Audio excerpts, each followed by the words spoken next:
Sprigatito, use leafage! Oh no. Sprigatito seems to enjoy green tea flavor. Hmm? Right, let's do it!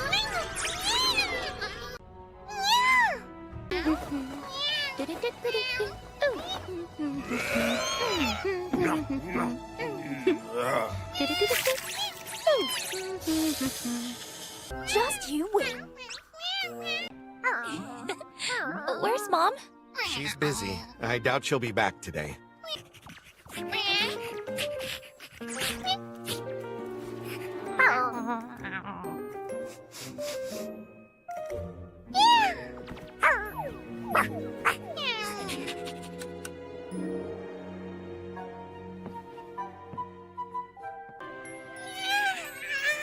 Are you getting bored of this already?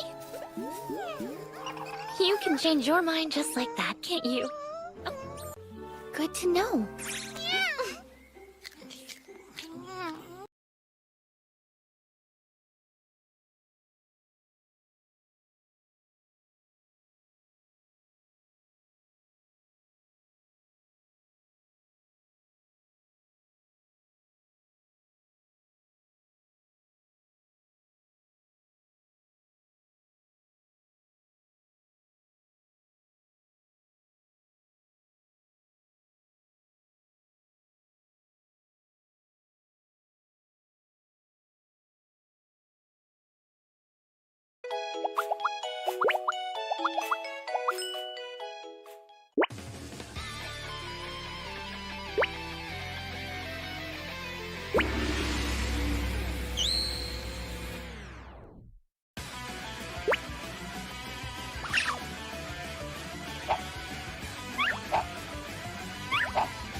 Oh my gosh, man, yo, Pokemon Scarlet Violet is so much fun! Oh man, I love this game! Luigi, you're literally on the title screen. Hey, man, yo, don't judge me. Everyone plays games at their own pace. Sure. Hold on, Luigi, my phone's ringing. It's from Nintendo. Hello? Oh my god. Hey Mario, this is Simon from Nintendo. Oh god, it's bad, Mario. It's really bad. You have to help us. What? What's wrong? What's going on? Oh, I just caught the raccoon! Bro, shut up! I'm on a phone call. But what's going on? This sounds really serious. Okay, so you know how we just released the new Pokemon games, the Pokemon Violet and Scarlet or whatever, right? Oh, you mean the games Luigi thinks he knows how to play? I just caught a Pikachu! You can't catch a Pikachu that early in the game, Luigi. But yeah, what about them? Well, you see, the game was starting out great, and it was selling a lot of copies. But the critics have a lot to say, man. They were saying that the game is really glitchy, and that it runs slower than a toaster strudel. We don't really know what to do, man. We're not gonna have any Pokemon fans by the time the next game comes out. Okay, so why exactly are you telling me this? Why don't you go tell the Pokemon team this? What do I have to do with this? Well, we need to come up with a new way to get everyone into Pokemon again. So I was thinking, why don't we do a little crossover? And we put Mario characters in Pokemon. You know, like, you guys can be the Pokemon. And we'll even send you some Pokemon cards with you guys' faces on them. I don't know. I mean, most of us are humans, so wouldn't a human Pokemon be a little weird? Dude, you say that as if any of our other Pokemon make any sense. Come on, it'll be fun. And we'll even split the profit. Okay, keep going. We'll put your characters in the game, we'll make you some custom cards, and we'll split the profits 50-50 between the Pokemon Company and the Mario Bros. That sounds good with me. Do whatever you want. Okay, sounds like a plan. We'll have the cards sent to you by tomorrow. Awesome. Thank you, man. I'll catch you later. Oh my god, Luigi, we're gonna be in the Pokemon game. Oh yeah, I just caught a shiny!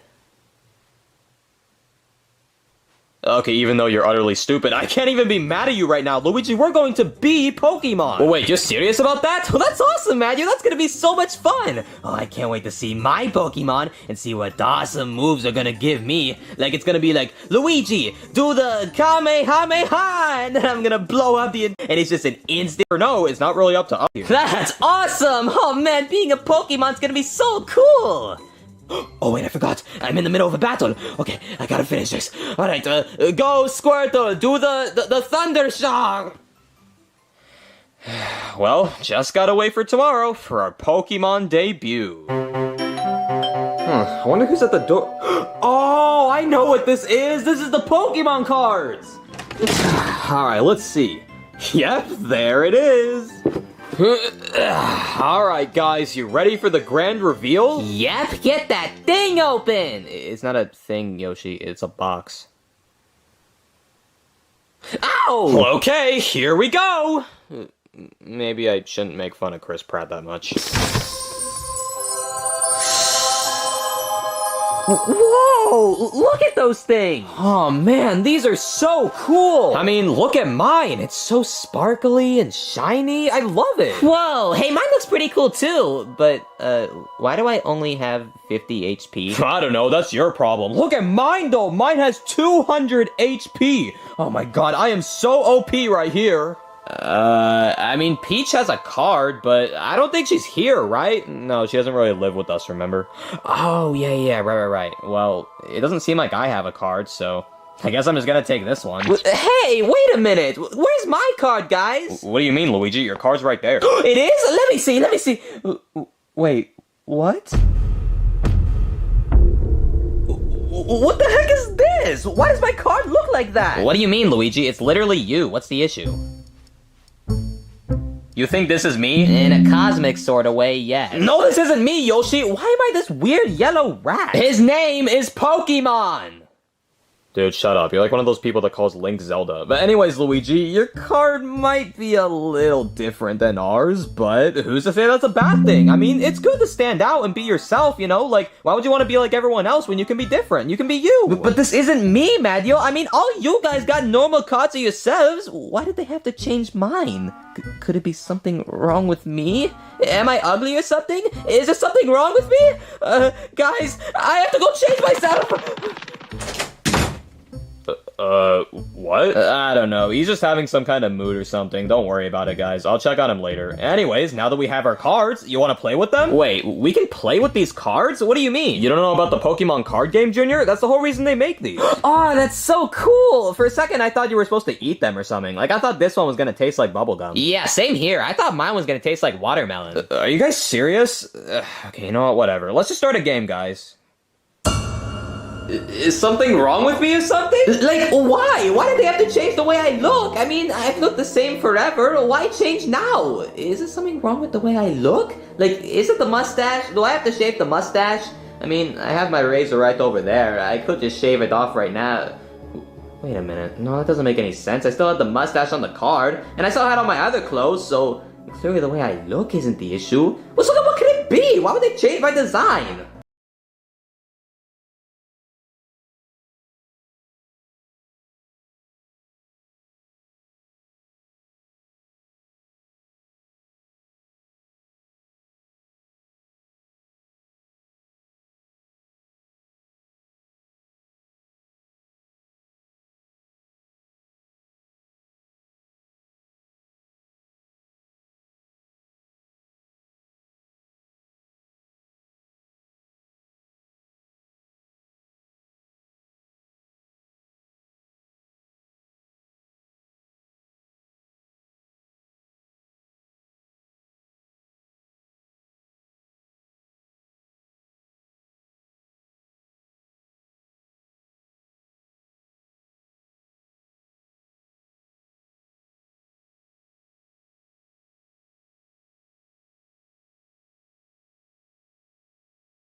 is going on here?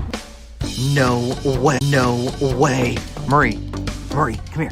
Come here, you gotta come here. I gotta show you something. Look at this over here. Right down here, we have clearance, literally clearance Pokemon cards. What is up, Breaking Family? Sending some positive vibes in your direction. So we are currently in Kohl's right now, if you can't tell. And over in the electronics section, they actually have Pokemon cards. And then like 1 or 2 times a year, we'll see some of the Pokemon cards get clearanced out. So right now they have Crown Zenith Mini Tins, and you can see the clearance sticker on them for $8.24. The tins might be clearanced as well. Do we think those are clearance? I don't know. I mean, we could always ask. I don't know if those are clearance, but we're definitely getting those clearance Pokemon cards. Oh, you know how much I love a good deal. Gotta find somebody. Gotta find somebody. Let's go. Anybody? Anybody? Ooh, I got distracted here. Pokemon goodies over here as well. Mimikyu inside of this one. We got a Teddy Ursa situation. Minecraft. Shh. Okay, sorry. I'm literally getting distracted. We gotta go. I don't know. I've lost Marie now. Okay, I just got a text from Marie and she found somebody. Oh, there she is. Next one over. If I can just take a quick look and see if these are on clearance. No. No. Okay, we'll just go with those 3. Perfect. Awesome, thank you. Now today's video was literally not planned at all. We were randomly, I know, I don't have my hat on. That's how you can tell. We got the 3 of them right there, $8-ish for those Crown Zenith, 2 packs of Crown Zenith inside of there. So run to your local Kohl's right now and check to see if they have those Pokemon cards in stock, because they should be hopefully clearance right now. It looks like my Kohl's location is actually kind of like redoing things for spring. So when stores like do readjustments like this, they typically put a lot of things on clearance to get rid of stuff and clear out space. So now is the time to check for those Pokemon cards. Now, we decided to kind of go around and figure out what Pokemon cards can we actually find on sale, and we came to Meijer, and look at this. Buy one, get one 40% off. It's not clearance, but it's still a sale. Wait a minute, is this a new, that's the Meijer exclusive one. When did this come out? 2022. I remember this one. What could we possibly get? They got a ton of Paldean Fates, even the Charizard tins. Now, the thing is that Meijer's a little bit more expensive than other store locations. I haven't gotten this yet, but I feel like Now is a good time. it feels like now is a good time, but I don't feel like it's a deal, though. It's not. We'll get this. We got the Bolton boxes on sale. Ooh. These are the ones with Evolving Skies in them. Oh, we're gonna have to get all of them. Oh, wait a minute. Because look, okay, so these are on sale, $23.99.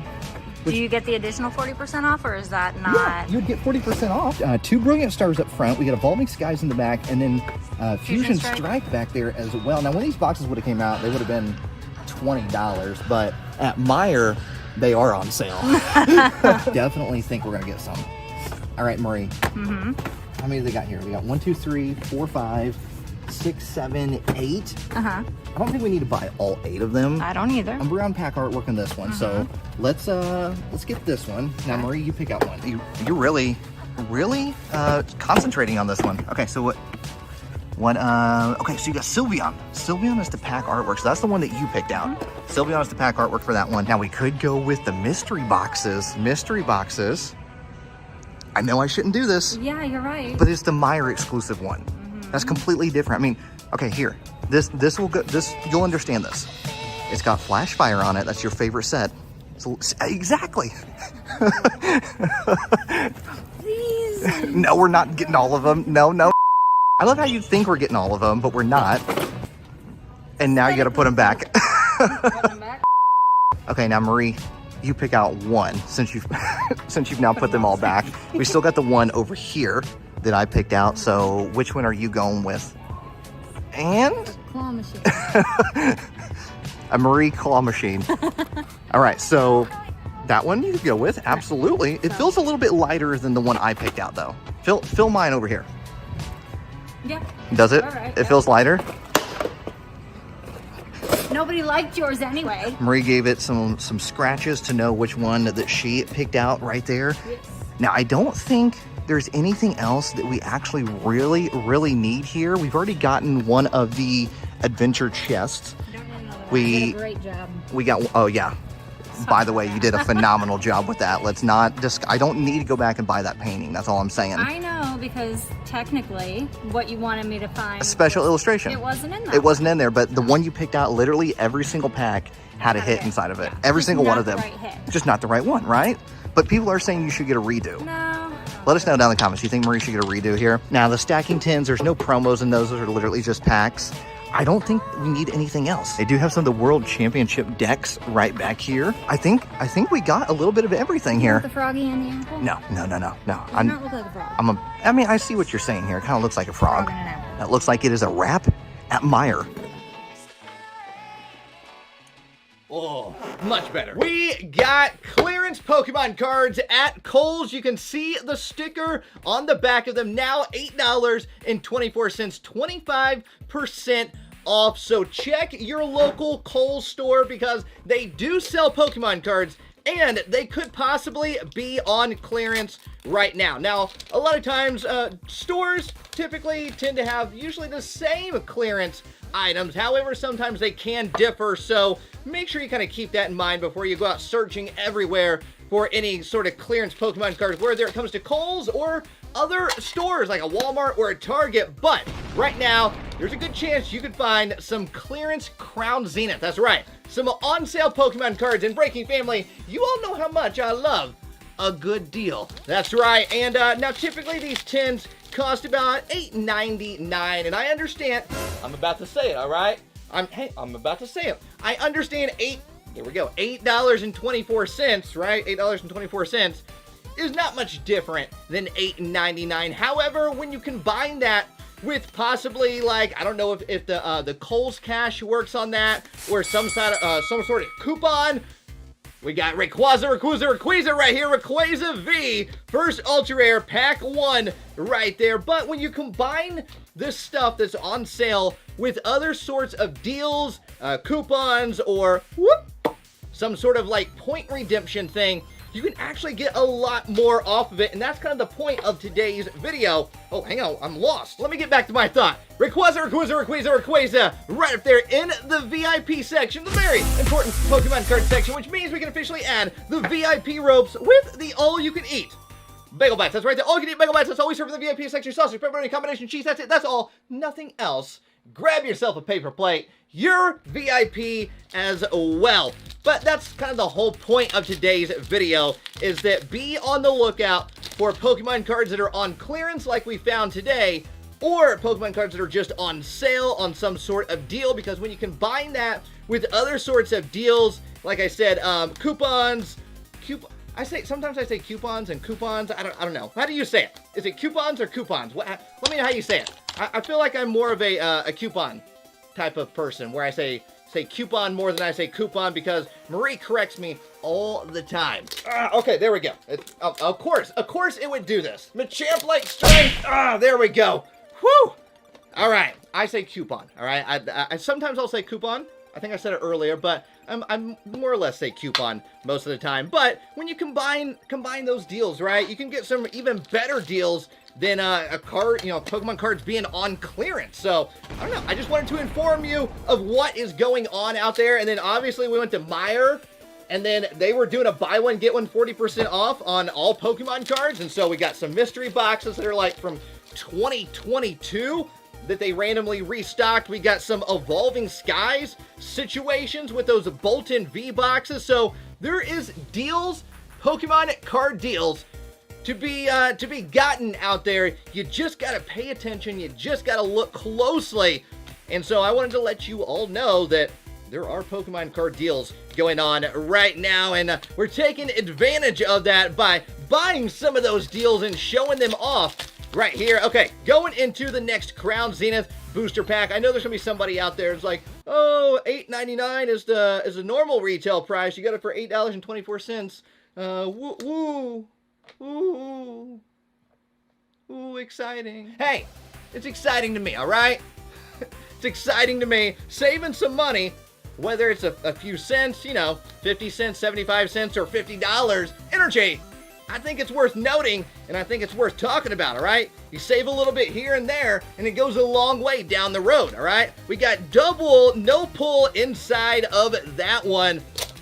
Going into our last one. Now, last year, Kohl's also clearanced out their Pokemon cards, and it was just, it was Brilliant Stars booster packs.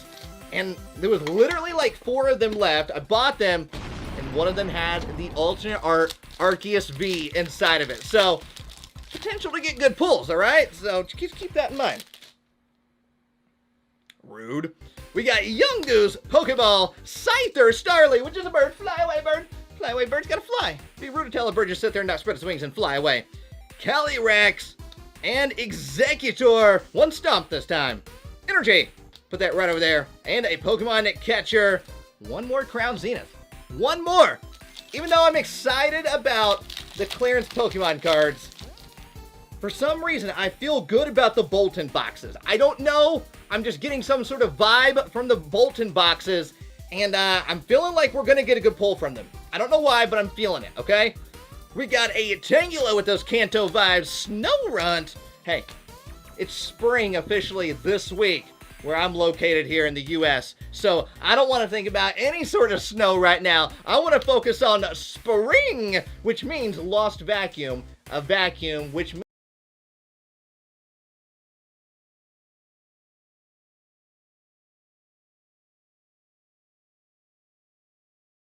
one level high. One level. Now, speaking of weight, what about your elite trainer boxes? Well, the cardboard is much stronger, so stacking a few of them on top of each other is fine. But the bigger worry here is the plastic wrap. It's thinner than the ice that I'm on with my wife for buying way too many Pokemon cards. Here's how you can avoid bad storage behavior with your ETBs. First, no sun. The sun eats thin plastic for breakfast and it'll literally disintegrate over time. Second, you could stack these without protection just fine, but any shifting or movement could scratch the plastic and tear it off. So I'd recommend using a container to store each one individually. There are these expensive ones that look real nice, but our good friend Pokediz did a video once showing off these awesome. There's a 95% chance that the way you're storing your Pokemon cards right now is actually destroying them. Hundreds, maybe thousands of dollars worth of collectibles are just sitting there like a bag of open chips in your pantry about to go stale. Yuck.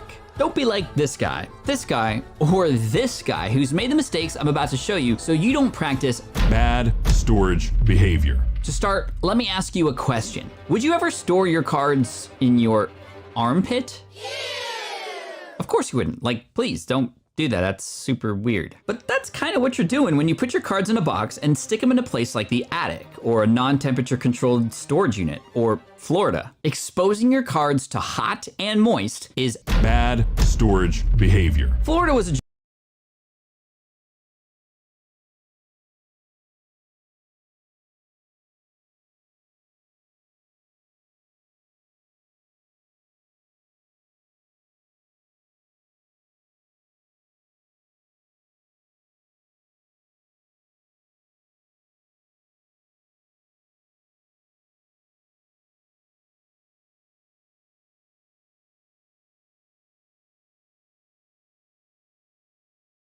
joke, but actually not really, because I bought an incubator, set the temperature and humidity to what it would be like to live in Florida, and after 2 days, holographic cards that were not in sleeves began to warp and curl. Sorry, Florida and other places like you. Store your cards where temperatures are more regulated, airflow is good, and if you really wanted to go all out, add in a little moisture absorption packet, like one of these silica gel ones that you normally throw away. And remember kids, do not eat. Next, Pokemon cards are like vampires.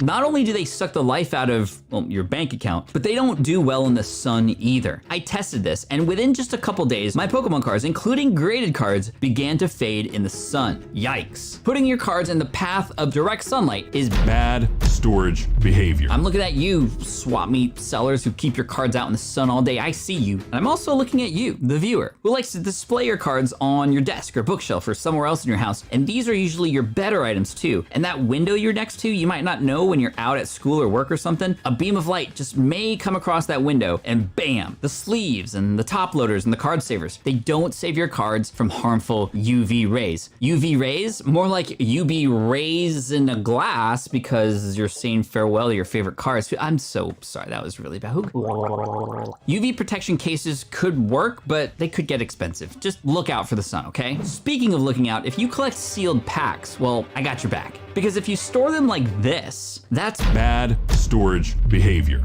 You know how like in the ocean, the deeper you go, the more pressure you feel? Well, if you stack your packs on top of each other, the packs on the bottom feel the pressure. And then what happens? Big crimp and spend and cheese. Check them out now. You see those right there? Those are crimples or crimp dimples. You gotta protect your expensive packs like this. Get a card saver. stick your pack on top of it, put both inside of a graded slab sleeve, and you're good to go. But Pat, now I can't stack them together, they slip. Bro, I got you. Grab an empty Elite Trainer box and you can stack your packs like this. Isn't it beautiful? Oh, and the same goes with your booster boxes. If you stack them like this, that's Bad storage behavior. whether for display or in a box for storage, these things are kind of heavy, and the cardboard that makes up a booster box is weaker than my dating game in high school. Use display cases if you're gonna show them off and stack your boxes, and if you're storing them, ideally you just want one level high. And that's probably why when Pokemon packs booster boxes and cases, they're just one level high. One level. Now, speaking of weight, what about your Elite Trainer boxes? Well, the cardboard is much stronger, so stacking a few of them on top of each other is fine, but the bigger worry here is the plastic wrap. It's thinner than the ice that I'm on with my wife for buying way too many Pokemon cards. Here's how you can avoid Bad storage behavior. with your ETBs. First,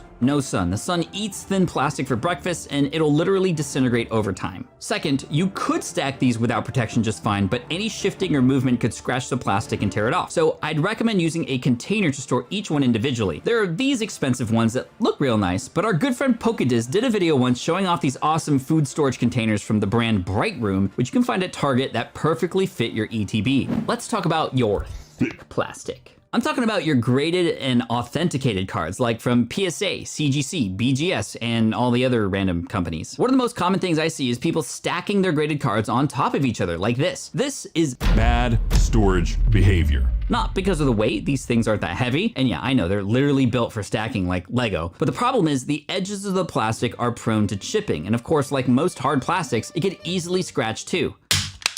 If you stack these things and you move around, especially if you're traveling, you're likely to see a scratch that makes it almost look like it's on the card. Protect your graded cards with graded card sleeves, and then use a box like this one to store them together. Plus, when you're traveling or trading these items, they're already protected and you have one less thing to worry about. For your super expensive thick plastic like these, I'm joking, I meant like these. You might consider investing in a specialized case that's built specifically to hold these kinds of slabs that offer additional padding and keep these things from moving around. And is that a real first edition Shadowless Charizard from 1999, the most sought after collectible in all of Pokemon and for many of the world?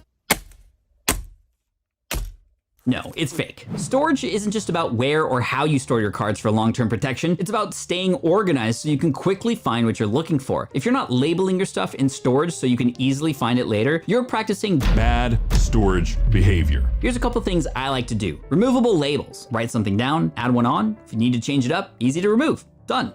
Shifting gears, we've talked a lot about sun damage, but very little about water damage, except when we talked about armpits and Florida. Water damage is one of the leading causes of catastrophic death to collections. It happens a lot more than you think, like here, here, and here. If possible, use watertight storage containers just in case, but even more useful and cheaper, get your storage off the floor. Get your storage off the floor. Get your storage off the floor. Get your storage off the floor. Flooding, whether it's weather related or a pipe breaking or whatever, is usually an instant fatality to your collection. But if you move things up beyond ground level just a little bit, in case something ever happens, you're going to be very happy. So if you're storing in a basement, and especially in a public storage situation, get the storage off the floor. If you're on the second floor, you're pretty much okay. And if you're all the way up in the attic, remember, armpit. Now, what about fire? Now, fire's bad for obvious reasons, and I know what you're thinking. That probably would never ever happen to me, and I hope it doesn't, but that's exactly what everybody who's had it happen to has once said of themselves. One of our very own community members, Alexander from Phenomenal by Choice, lost everything in a fire not too long ago.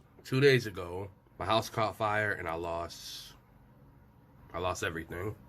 We got together, helped him out, sent him a new camera and some stuff so he could start creating again. So definitely check him out when you get a chance because he's back and he's creating content on his channel once again, thankfully. Now there are fireproof safes, but not all fireproof safes are created equal, and some of them actually, even though they protect you from fire, could actually damage your cards too. We're gonna talk more about this later, but I do need to call somebody for some help for this particular experiment. Make sure to subscribe so you don't miss it, and check out one of our other videos right here, or maybe even this one.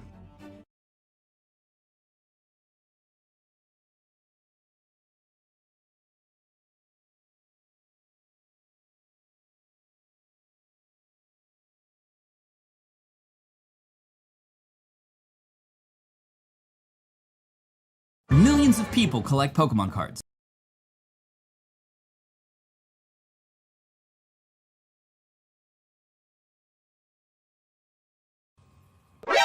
NANI?!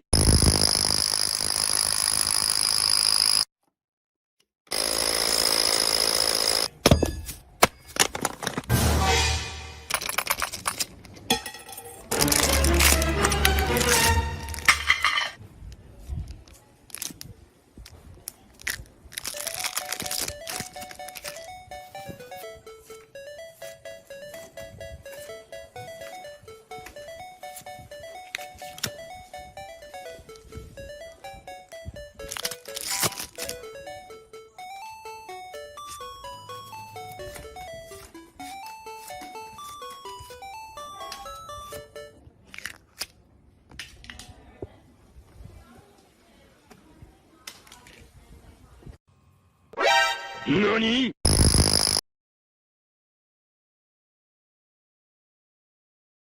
slab does a good job of protecting the cards in general, that's what kind of they're meant for. But can the slab, if it's shaken a bunch of times, scratch the hollow? Like imagine it in a delivery truck that gets kind of bumpy. Could that scratch the hollow? Well, we're gonna find out. Hit that like button for science and let's begin. It's a science experiment! Touch test.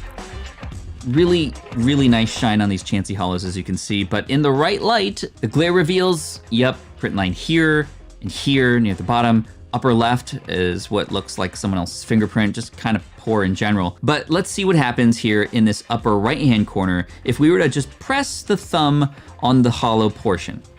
Let's do it again on the bottom.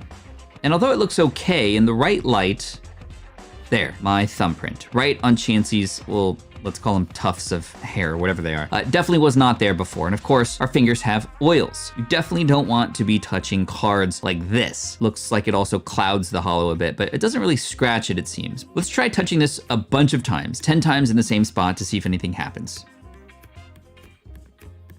And as expected, more oils, just cloudier holographic, it seems. It loses a bit of that shine, but no real scratching per se. Let's put this one back. Thank you, Chansey.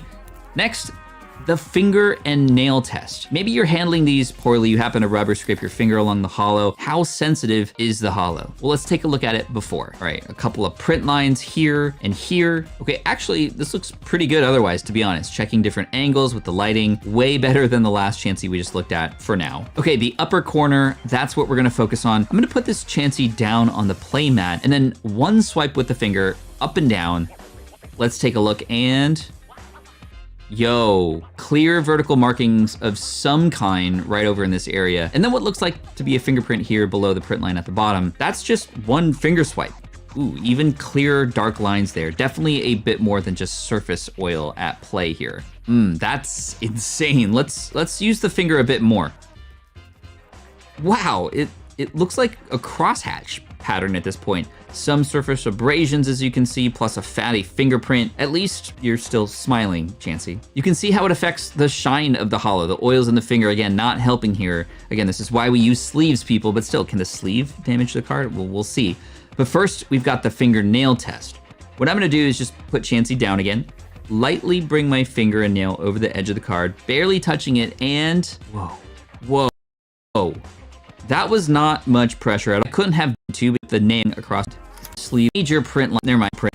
I do there, but that's just lighting and imperfections in the card that was gonna be okay potentially. But let's try something. I'm gonna put the fire energy back on top and then rub the fire energy on top just a little bit more. This might simulate stacking the cards together if there's a lot of weight on it or you're rubbing them with your fingers, or actual scratching of sand, right? A bit more forceful and more energy down. It might have been a speck of dust or something when I picked it back up and did this. That is crazy. That is crazy. I'm thinking in hollows like this, I would say, to remember. Like I said, sleeves are meant to protect. So why are we even testing this? Well, I have a hypothesis about the way we handle these sleeves. And there's a right way to do it, obviously, and there's a wrong way to do it. So let's take a look at this Chansey. Boom, boom, print lines. Although that one in the middle just looks like a scratch since it's kind of on a diagonal. Whoa, another print line there on the left and one above Chansey's head. Surface level looks pretty okay in this lighting. We got a lot of scratches here and to the right of Chansey's head. Just keep that in mind. We're looking at this before so we know what's new and not. We're gonna pop it back into the sleeve and we're gonna take it in and out a few times, just like in a normal way.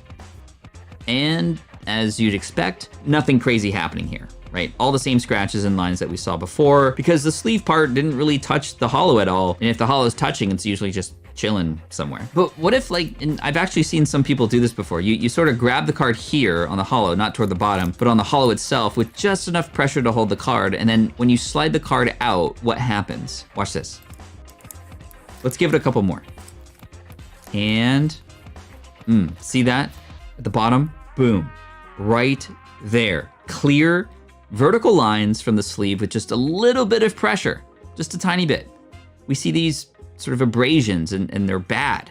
Yo, and this was a clean sleeve too, fresh out of a pack. And look at the damage the sleeve did to the holographic. That is insane right there. And in the right light, it definitely comes through. Okay, we're gonna do this one more time and just go crazy. We're gonna see what happens. Here we go. Yeah, I mean, let's get the right lighting. This is just bad. It actually goes beyond the scratching. It seems to now take a layer off of the holo and just blurs it at this point too. That is crazy. And can you see just how important the lighting is? And imagine all the holos being sold on eBay right now with the right light to hide all of its potential imperfections. So be careful, y'all, for holos, especially expensive ones. You know, I'm like, you probably want to see them in person, you know, in ideal conditions and under various lighting and angles, to be honest. All right, so that's part one, testing raw holographic cards. Let me know in the comments what was surprising to you. What do you think so far? But don't leave yet, because we got some unanswered questions that we must answer today, which is, does shaking these graded cards scratch the holo on the inside? Let's find out. It's time to bring out our old friend, the Slab Shaker 3000. First up, the PSA 8 Chansey Holo. And as expected, a print line right there. And okay, here I can see a vertical line. Then moving on, let's see if we can find the right lighting there. Wow, that actually looks like a scratch. That's pretty bad, but you know, outside of that, the surface of the holo looks pretty okay. So let's pop the Chansey in here. And usually I would put this top piece on to keep things steady, but this would totally scratch the plastic part. So I'm gonna use this painter's tape and tape it right here to the bottom.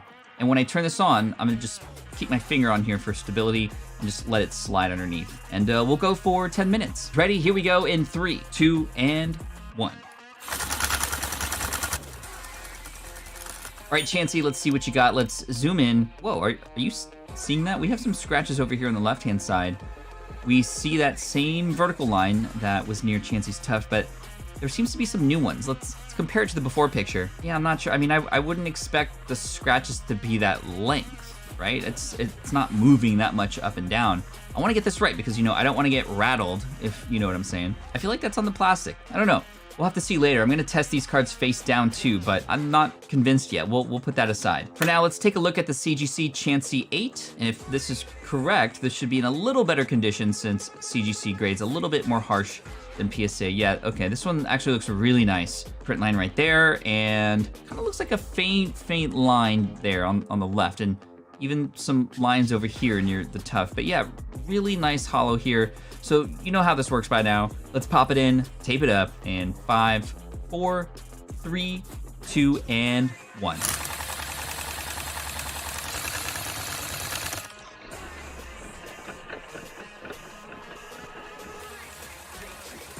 All right, let's see. All right, I'm seeing a lot of fingerprints. That's one of the things I've noticed about these cases. They're really gorgeous. They're very clear, but they fingerprint like crazy. Let's wipe those off. Give Chansey a little buff treatment. All right, here we go. I'm seeing some new lines, but again, I think it's on the plastic actually, like right here. You can see the same lines twice, right? It looks like one on the plastic and the other is like a shadow or like almost like a reflection on the holo. Yeah, you know what? You can see it real good right here. You know what this means? I think we're gonna have to crack these open. We have to, right? I mean, to check the card and just to make sure. So if this video wasn't triggering enough already, it's gonna go one more level of trigger right after this. But first, we're gonna go face down on each of these cards for 10 minutes each. The idea being that now that the holo is face down, it'll be more likely to touch the plastic if it could, you know, because of gravity. This is definitely gonna scratch the plastic when we do this though, so we'll see what happens after we crack these open. All right, PSA Chansey in 3, 2, and 1. All right, next up we got the CGC face down, taped up, in 3, 2, 1.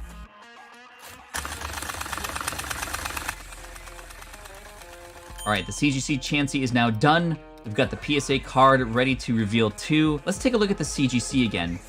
And you know, it's gonna be hard to trust anything we see here because, you know, the scratches and stuff. And again, you can see those long scratches on the plastic and how there's actually that reflection, which is actually a good sign because that would mean there's some distance, right, between the plastic and the card. So there should technically not be touching, but that's hypothetical. Let's look at the PSA card. I mean, you can see a whole bunch of lines here, even across the Chansey itself. And these are new lines, but I think they are on the plastic. And yes, some fingerprints. See these lines right here?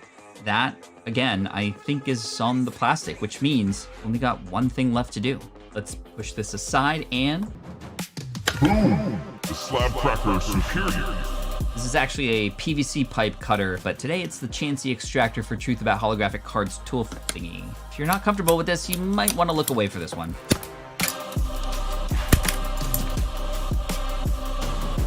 All right, we got it out. A little bit of a struggle. The CGC Chansey reveal.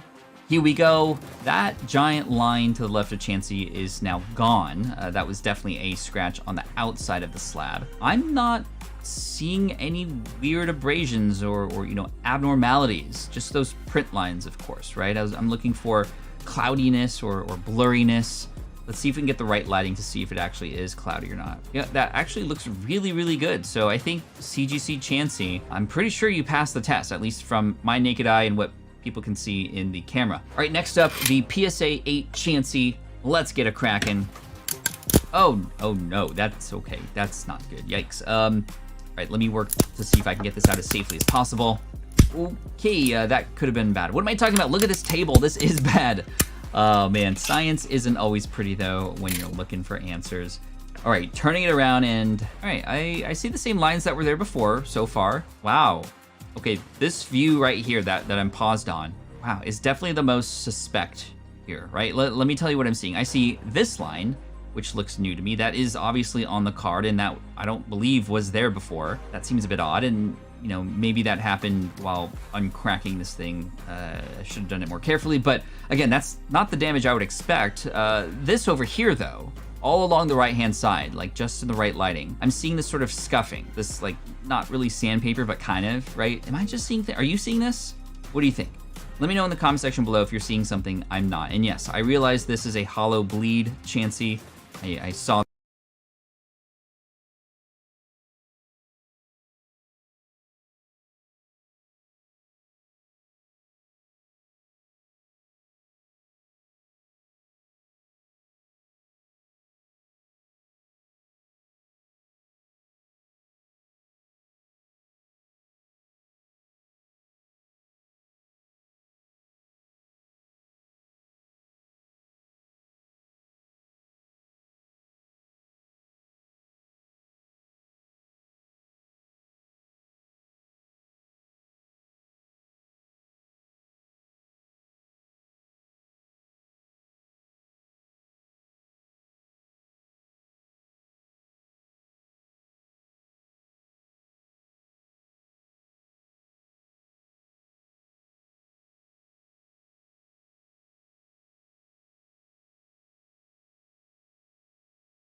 Today we're going to be discussing how to go from this to this. Well, get what I'm saying, like not the actual card, but how to go from a raw card to a graded PSA card. I'm learning. So first thing we have to do is actually select which cards we're going to be sending off. I'm not going to be doing an entire submission just for the sake of the video and just time, but I'm just going to take this Ace Rolla as an example, kind of go through the process, and we'll just show what it looks like to actually find this card, how to do it, how to properly submit it, and then how to package it up. Also, guys, I did want to mention that you will be seeing a lot of Vaultex products in here. To be completely fair, I was already giving them my business before we actually made a deal. So this is kind of like our big announcement party on the little merger that we did with Vaultex. We had to actually acquire their company because they completely ripped off the Vault Squad. Okay, I'm playing. No, we actually did a little mashup. So we're gonna be presenting our collaboration as PokeVaultX, and we're working on a one-off binder just for the Vault Squad. It's going to be a limited edition type of thing. Until then, I wanted to extend what they extended to me to you guys out there, and that is a 10% discount on your first order with my promo code, which is going to be Vault Squad. Everything will be down in the description for all products used during today's video. They have absolutely top tier product, guys, and you know that we don't partner with anyone, and this seemed like the right fit. Not only from the name, but just the people that are behind the company. I believe in the company and I believe in what they're trying to do. So I'm going to support them the best way that I know how, and that's by giving it to you guys. All the links will be down in the description along with a promo code. Enjoy. So now that we have that out of the way, this is a perfect example of a beautiful card, perfectly fine, but I want to actually prepare it to be submitted, okay? So a few things that we're going to do. We have a semi-rigid here, Vaultex semi-rigid. The name just makes so much sense. Rolls off the tip of the tongue. That is so hot. So let's take this Acerola and let's take it out of its sleeve. This is kind of in like a more, I don't know, a more rigid sleeve and more perfect fit. So I'm not going to get into the quality of the card or the condition or anything like that. I'm going to leave that completely to you guys because truly that is a personal type of deal. So what I want you guys to do is take your cards and get a penny sleeve, or what Vaultex would call a soft card sleeve, okay? I know this as a penny sleeve. And this is something that's gonna have a looser fit. As you can see, there's a little bit of slack up there. This is more of a loose fit as opposed to a perfect fit, which they do also offer, but for grading purposes, I'm gonna ask that you guys use a larger fit, not a perfect fit. Okay, so let's take our semi-rigid. Previously, I have made this video before. I recommended that we use a pull tab to safely take the card out of the semi-rigid. Now, we're not going to do that. We are not doing that, so get that out of here. So that was one of the fallacies that was in that video,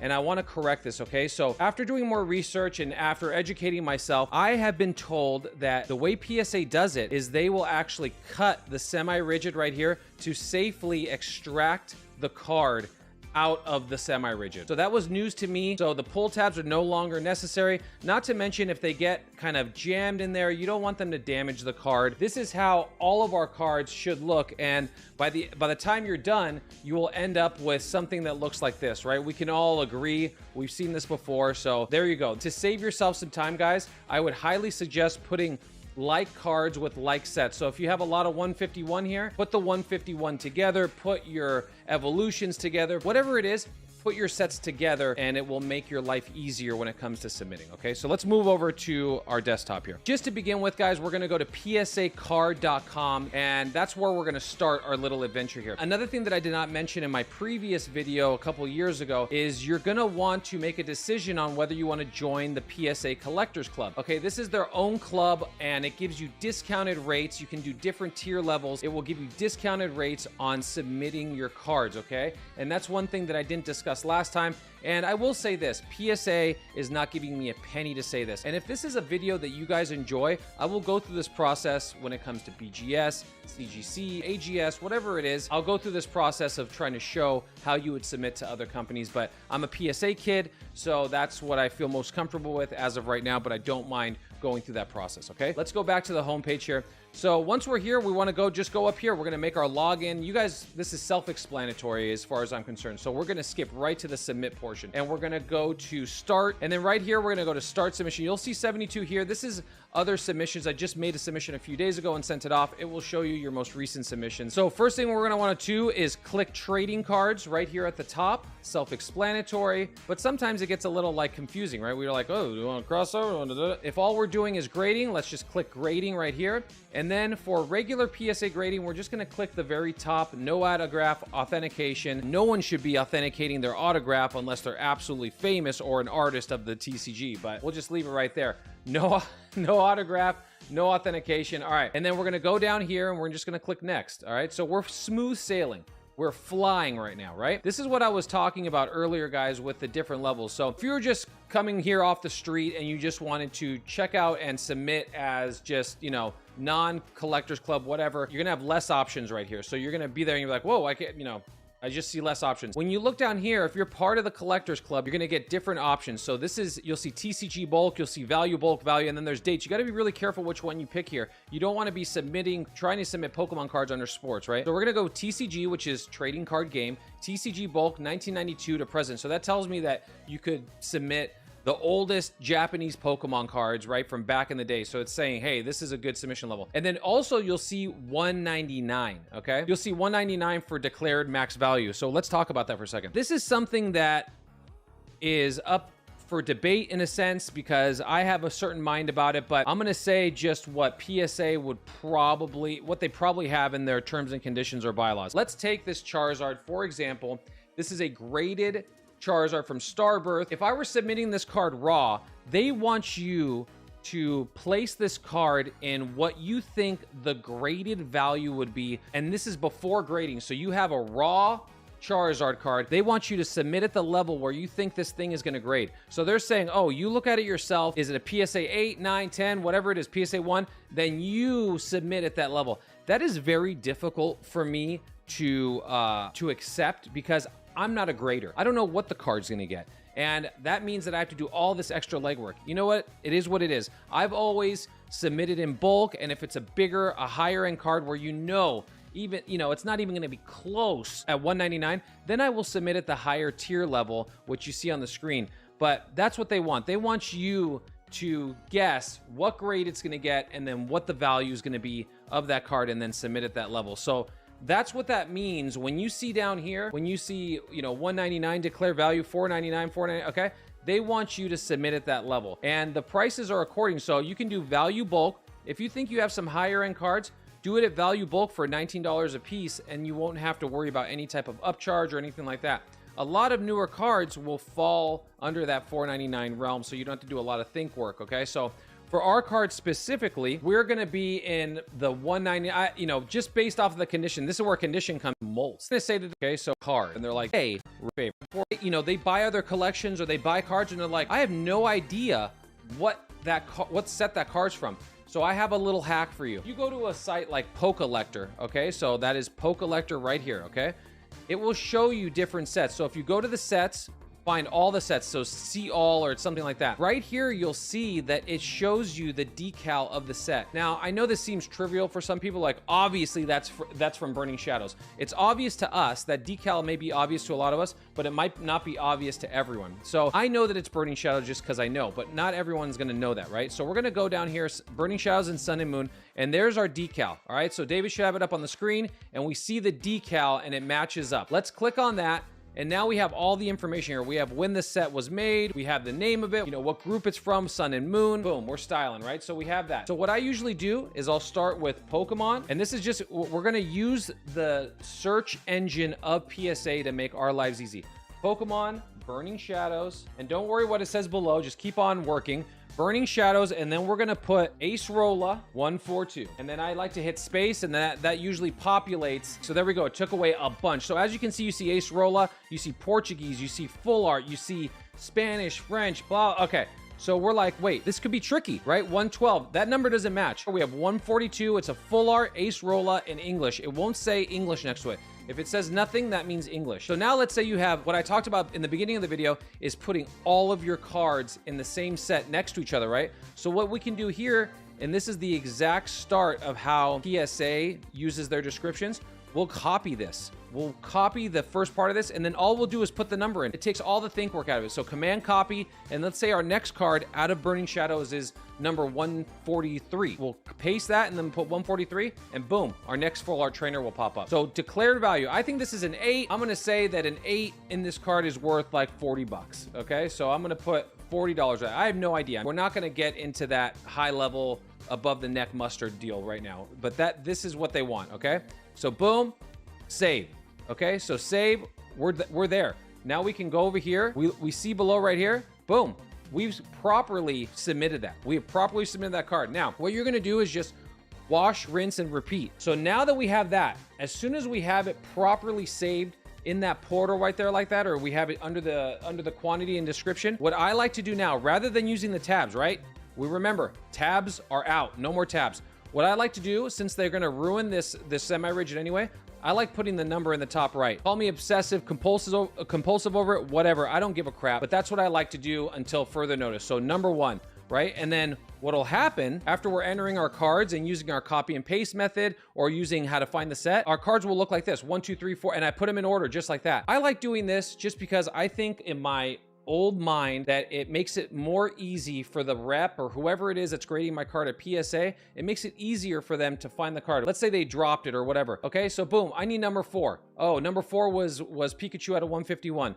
You get what I'm saying. Okay, so that makes sense, right? So once we have all that, we'll have a list, right? So my last one ended up at 72. So we'll have an entire list running all the way down here. So let's go to next. Okay, this requires a limit of 20 items. So, but you get the gist of it, right? So click next and then follow the instructions. The way that I'll end this video is I'll show you how I package my personal submissions to be sent off, okay? And I'll show you how to do that, but they do have instructions with PSA, okay? All right, so this is what I've done. I pulled up one of my previous orders so I can show you what the next step will look like, and I'm gonna try my absolute best not to dox myself because I did it last time. So David, be looking out for me doxing myself and showing, you know, my personal info, but I just wanna show the peeps how this is done, okay? So you're gonna come to this. So we've entered in our 50 cards, let's say. We push next, and then we're gonna have instructions. So what they'll ask you to do after that is fill out your credit card info, your shipping info. Just follow the steps. It's so self-explanatory.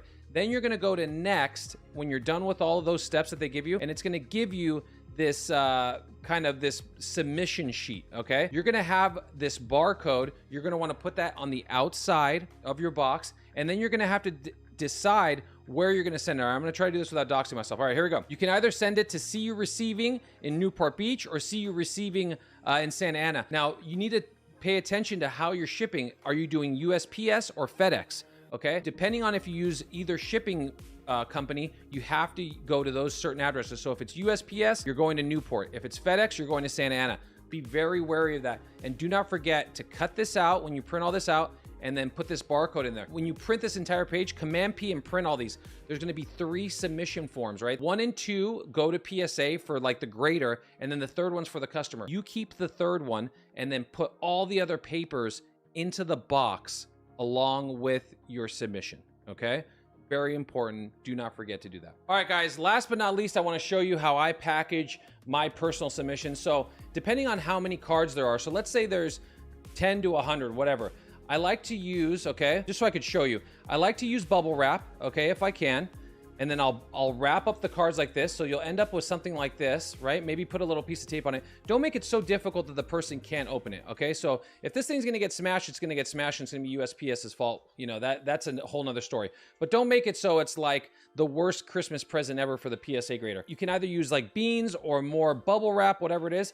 Throw it in there, okay? So we have that. So guys, I'm just gonna pretend that these are the papers that you get from PSA, and I'm gonna put them right in the box like that, okay? And then you're gonna close them up. So that's the submission forms that they need you to send to them. I'm gonna close that up, and then I'm just gonna seal it up, right? So it'll look something like this. And then do not forget that barcode and tape it onto the outside of the box, and make sure that the shipping company does not cover up that barcode.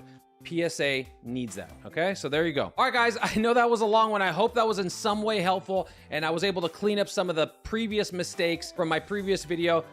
Guys, you know what to do. Hit all the buttons. Click on the links below if you want to get some stuff from Vaultex, or Polka Vaultex, I should say. Go support that movement, guys. Links and all the info is down below. That's all I got. I hope this was helpful. If you have any questions, throw it down below, and I'll do my best to answer any questions. I appreciate you all. I'll see you on the next live or the next episode. Peace out.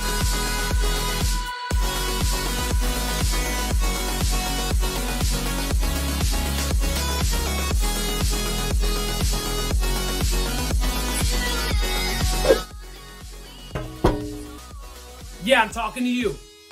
It's time to hit the button already. Do it now. It's been over 20 years since I've seen my childhood Pokemon card collection, and I made it my quest to find those cards.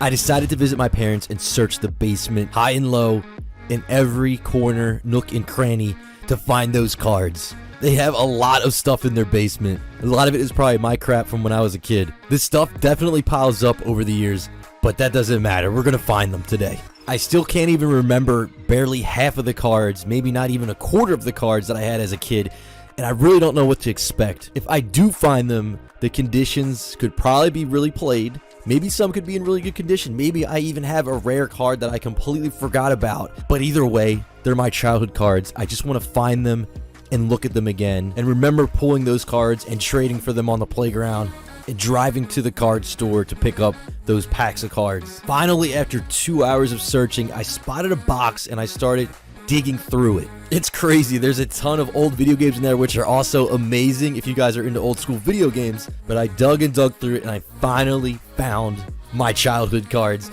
in their original binders. My mom yelled, "What are you doing down there?" Nothing, Mom, just reorganizing some things. Let's get this back to the Poke Cave and see what we got.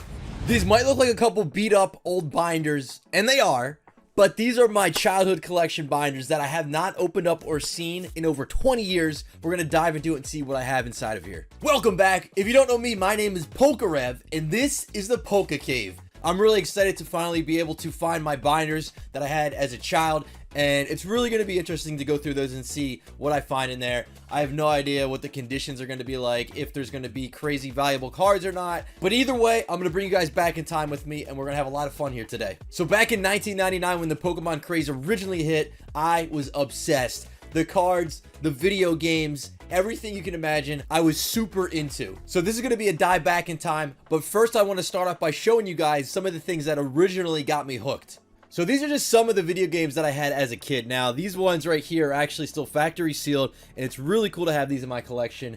To start off, I want to show you guys a special game here. This is the yellow version. Now, I did have the blue version that I had first, and then I had the yellow version, but I don't have a sealed copy of the blue version, so I'm going to show you guys the yellow version, which I did have this as a kid as well. Obviously this isn't the exact game because this one's still sealed. I played with mine many times and erased my game, started over probably hundreds of times here. But this is Pokemon Yellow, the special Pikachu edition, where you had Pikachu actually follow you around. So you can see on the back right here, you wouldn't pick Charmander, Bulbasaur, or Squirtle. You just had Pikachu by your side, which was absolutely amazing. Especially back in the day with the anime and everything. I'm going to show you guys a couple more sealed pieces in my video game collection, but if you want to see the entire collection, let me know down below in the comment section, and I can do an entire video dedicated to that. Now, the next game I had as a kid is the Pokemon trading card game. Now, I don't know, a lot of you guys might have not even ever heard of this before, but this was a game, it was pretty much like red and blue version, but you had cards. So just like the TCG Online, this was a game on the Game Boy, and it was awesome. You had to go through all the gym leaders, you had to collect cards and all that kind of stuff and build decks. I loved playing this game almost as much as the original blue version and yellow version that I had as well. You also get a limited edition Pokemon card inside of here, a game that I really have fond memories of. Now, the last game I'm going to show you is Pokemon Gold version. This is another sealed one, and I remember I got this one, and I was trying to decide between gold and silver, and I went with gold. And this really brought the games together. I mean, it really just brought it to the next level. I really enjoyed playing gold version, and I remember the day and night system and all that was really cool. And I think I had just as much fun with this one as I did the first series. Gen 2 Pokemon are amazing. Got the Ho-Oh on here as well for the Game Boy Color. And then going back really quickly to here, you can see this is just the original Game Boy, and it was not in color. I know, the 90s was a crazy time. The next really big thing, and I think what I'm going to talk about are the three biggest things here that really tied everything together with Pokemon. It was the games, it was of course the trading card game, and the other massive thing was the anime. I think those are for sure the three biggest things, for me personally at least, but I think in general for most people that was it. So the anime, I mean, that was every Saturday morning. I remember getting up with my brother and we just literally go straight to the TV. We had one of those old school tube TVs, and it was a small screen. It might have been like, oh my gosh, I think it might have been like a 14-inch screen or something. And we had it right on the floor. So we had to go, we sat on our stomachs, or we just sat right on the floor and we would just sit there and watch it right when it dropped in the morning, every Saturday morning. And we try to catch them before school. And I think I remember before school, it was tough because we had to catch the bus, so we didn't get to watch the entire episode. The anime may have been the biggest thing to capture people's attention to Pokemon because it really just brought that world to life. So when you look at your Blastoise card, you could really think about the anime and the character there, and it really came to life through that. As well as the movies, of course, which were amazing when they dropped. So we covered the game, covered the anime. Now the other biggest thing, of course, the trading card game, which we are obsessed with here in the Poke Cave. And if this is your first time here and you made it this far in the video, thank you for watching. Make sure that you hit that subscribe button down below and smash the like button on the video. It really helps out. And make sure you stick around if you like all things Pokemon. Starting off with the original base set, this is what really brought me into Pokemon trading card game. This was the original set, it dropped, and this is an original base set unlimited booster box. Now, the cool thing is, back in the day, if you collect it when Pokemon cards first dropped, you might have had a chance to get first edition, which it was still pretty difficult to get those cards, but Shadowless cards were not extremely difficult to get back in the day if you were around when Pokemon cards first dropped. So I'm interested to see if in here we have a bunch of Shadowless cards or not. Again, I have no idea. The one thing about these cards is like they got put away and I just didn't know where they were for all this time until I finally went through my parents' house and found them in the basement. Anything goes in here. And I remember going to the card shop, you could get the Charizard pack artwork, You could get the Blastoise pack artwork, or you could get the Venusaur. Nothing beat going into the card shop as a kid, going up to the counter and just grabbing some packs out of a booster box. I would say probably once a week I was able to grab maybe like 2 booster packs, maybe 3, and then we drive back home and I'd open them up. Usually I'd open them up in the car ride back home. Never had a full booster box as a kid ever. I didn't get to open up a booster box myself until I was an adult, probably 6 years ago. So I'm extremely grateful to be able to do this now as an adult and be able to enjoy this with all of you guys here in the Poke Cave. It just brings me great joy, great nostalgia to be able to enjoy all of this with all of you. Then of course the next set that was out really quickly after base set was Jungle, and here's a booster box of this. Now this does not have the first edition stamp on it, and as a kid I'm trying to remember, I don't really think I had any cards that had first edition stamps on them, of course, besides the Machamp that every kid had from the theme decks. But this is unlimited, and there's actually a $20, yes, that you're reading that correctly, $20 price sticker on this. So I guess when Pokemon cards popularity dropped, I mean, there were places clearing this stuff out for pennies on the dollar. So I would not be surprised if this entire booster box was $20 when they were clearing it out, fire selling this stuff to get rid of it. I did not pay $20 for this, but it's just crazy to see that that price is actually on here still. Then of course we have Fossil and Rocket that were not far behind. These ones do have the first edition stamps on here, if you could see that. Again, I really don't remember if I was opening up first edition booster packs. I feel like I wasn't, because I honestly don't even think I knew what that meant as a kid. I just knew I wanted the cards, and I had no idea about first edition stamps. I really feel like I didn't know about that. But back then, information was a lot different to come by. It was about talking to kids at the school playground. There wasn't really internet to go to. I mean, there was, but it was not like anything like it is now. And getting that information was way different back in the day. It's hard to remember if I collected base set 2 that much. I feel like I definitely probably have some base set 2 cards. I'm not 100% sure, but this was basically a reprint of the first 3 sets, and it's called base set 2, and it was not that popular, but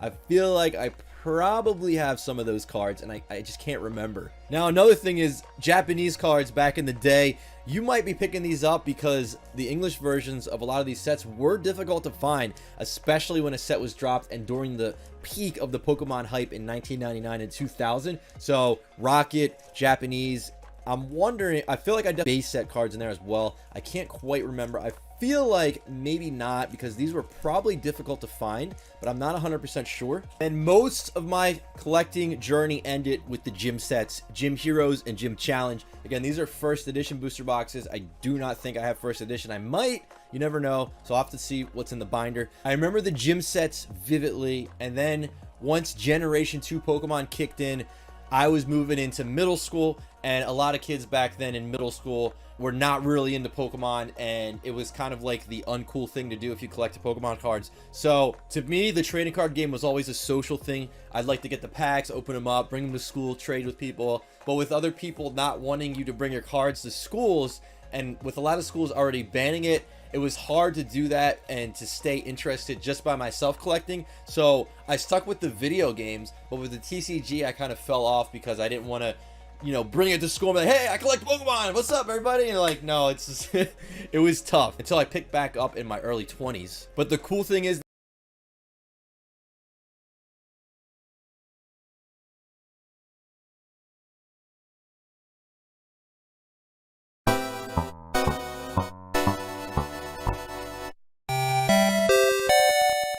everyone's familiar for the game got a completely different, at least just card game, video game soundtrack. I opened 3 vintage Pokemon packs and got this. And we start off with a Squirtle. Okay. And a Dark Flareon. Squirtle. Eevee. Grimer. Alright, here it is. Dark Charizard! Non-holographic though. Here, dark version. Dark Wartortle.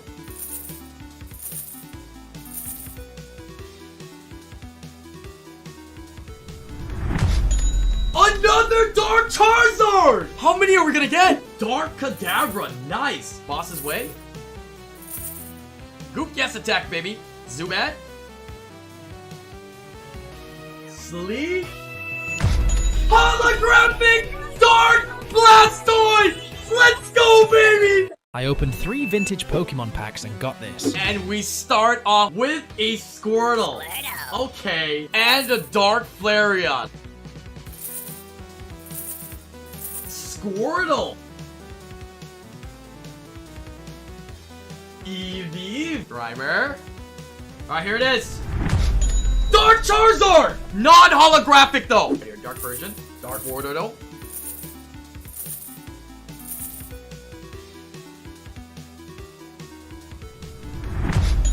Another Dark Charizard! How many are we gonna get?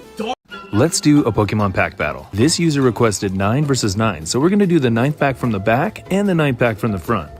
I wonder if you can pick the winning pack. You've got Pikachu or Zarude. Let me know if your pack wins. Alright, if you pick the Zarude pack, let's see what we get. Alright, it's time to flip that energy. Let's see what we get.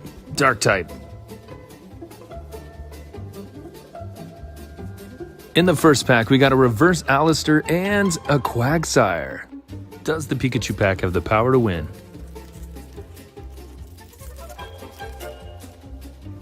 Let's flip that energy. Psychic type.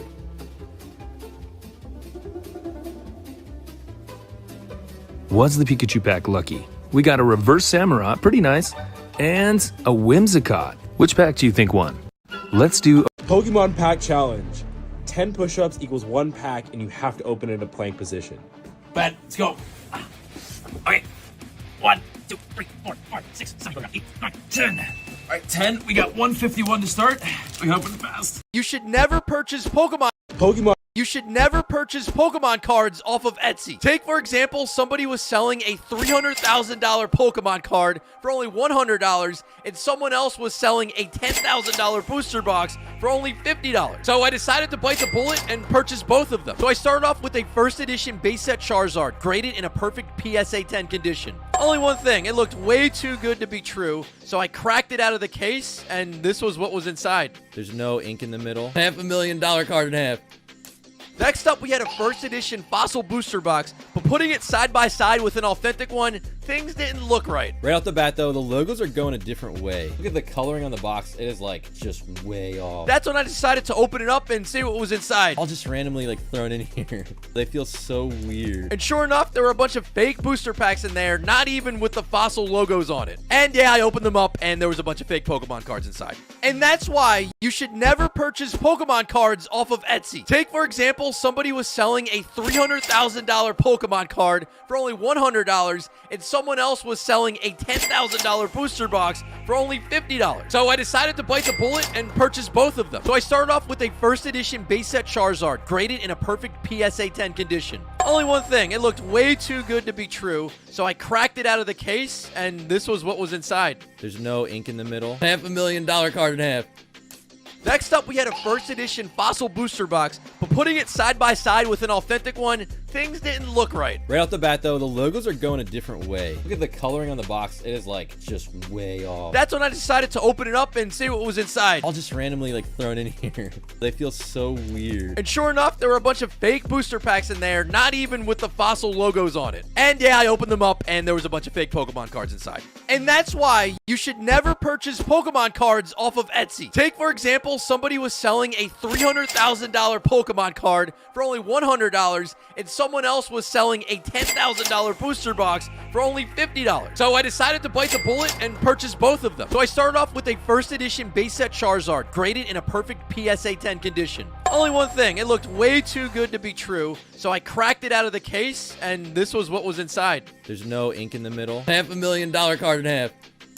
Next up, we had a first edition Fossil booster box, but putting it side by side with an authentic one, things didn't look right. Right off the bat, though, the logos are going a different way. Look at the coloring on the box. It is, like, just way off. That's when I decided to open it up and see what was inside. I'll just randomly, like, throw it in here. They feel so weird. And sure enough, there were a bunch of fake booster packs in there, not even with the Fossil logos on it. And yeah, I opened them up, and there was a bunch of fake Pokemon cards inside. And that's why you should never purchase Pokemon cards off of Etsy. Take, for example, somebody was selling a $300,000 Pokemon card for only $100, and someone else was selling a $10,000 booster box for only $50. So I decided to bite the bullet and purchase both of them. So I started off with a first edition base set Charizard, graded in a perfect PSA 10 condition. Only one thing, it looked way too good to be true, so I cracked it out of the case, and this was what was inside. There's no ink in the middle. $500,000 card in half. Next up, we had a first edition Fossil booster box, but putting it side by side with an authentic one, things didn't look right. Right off the bat, though, the logos are going a different way. Look at the coloring on the box. It is, like, just way off. That's when I decided to open it up and see what was inside. All just randomly, like, thrown in here. They feel so weird. And sure enough, there were a bunch of fake booster packs in there, not even with the Fossil logos on it. And yeah, I opened them up, and there was a bunch of fake Pokemon cards inside. And that's why you should never purchase Pokemon cards off of... Let's see if I can make my money back. The pack cost $4.19.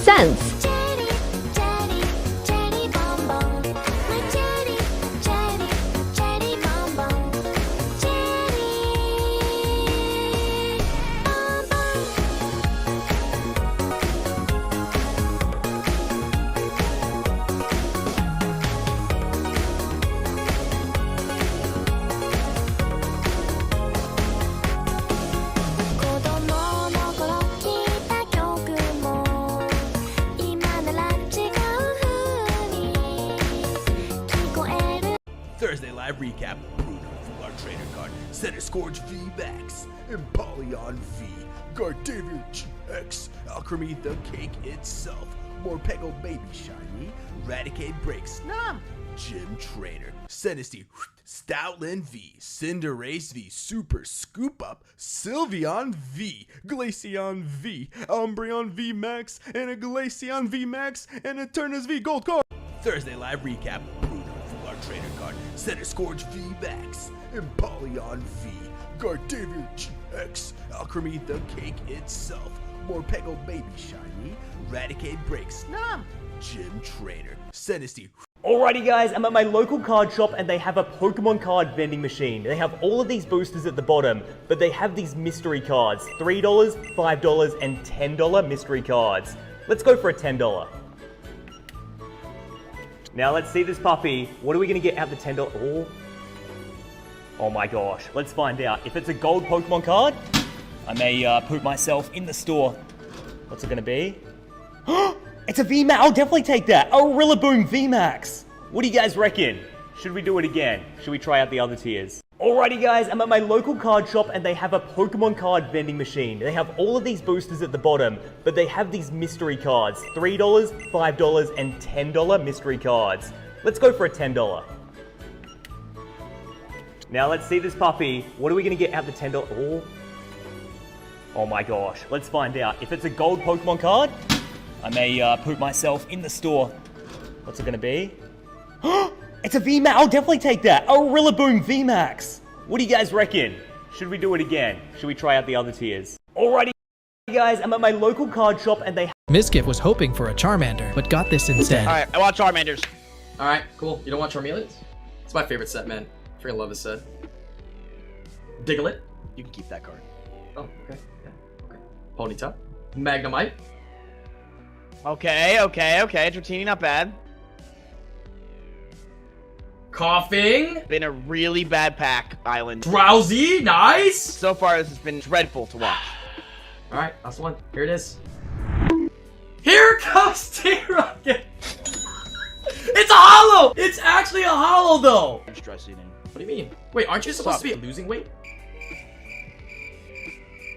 He left. Mizkif was hoping for a Charmander, but got this instead. Alright, I want Charmanders. Alright, cool. You don't want Charmeleons? It's my favorite set, man. Freaking love this set. Diglett. You can keep that card. Oh, okay. Yeah, okay.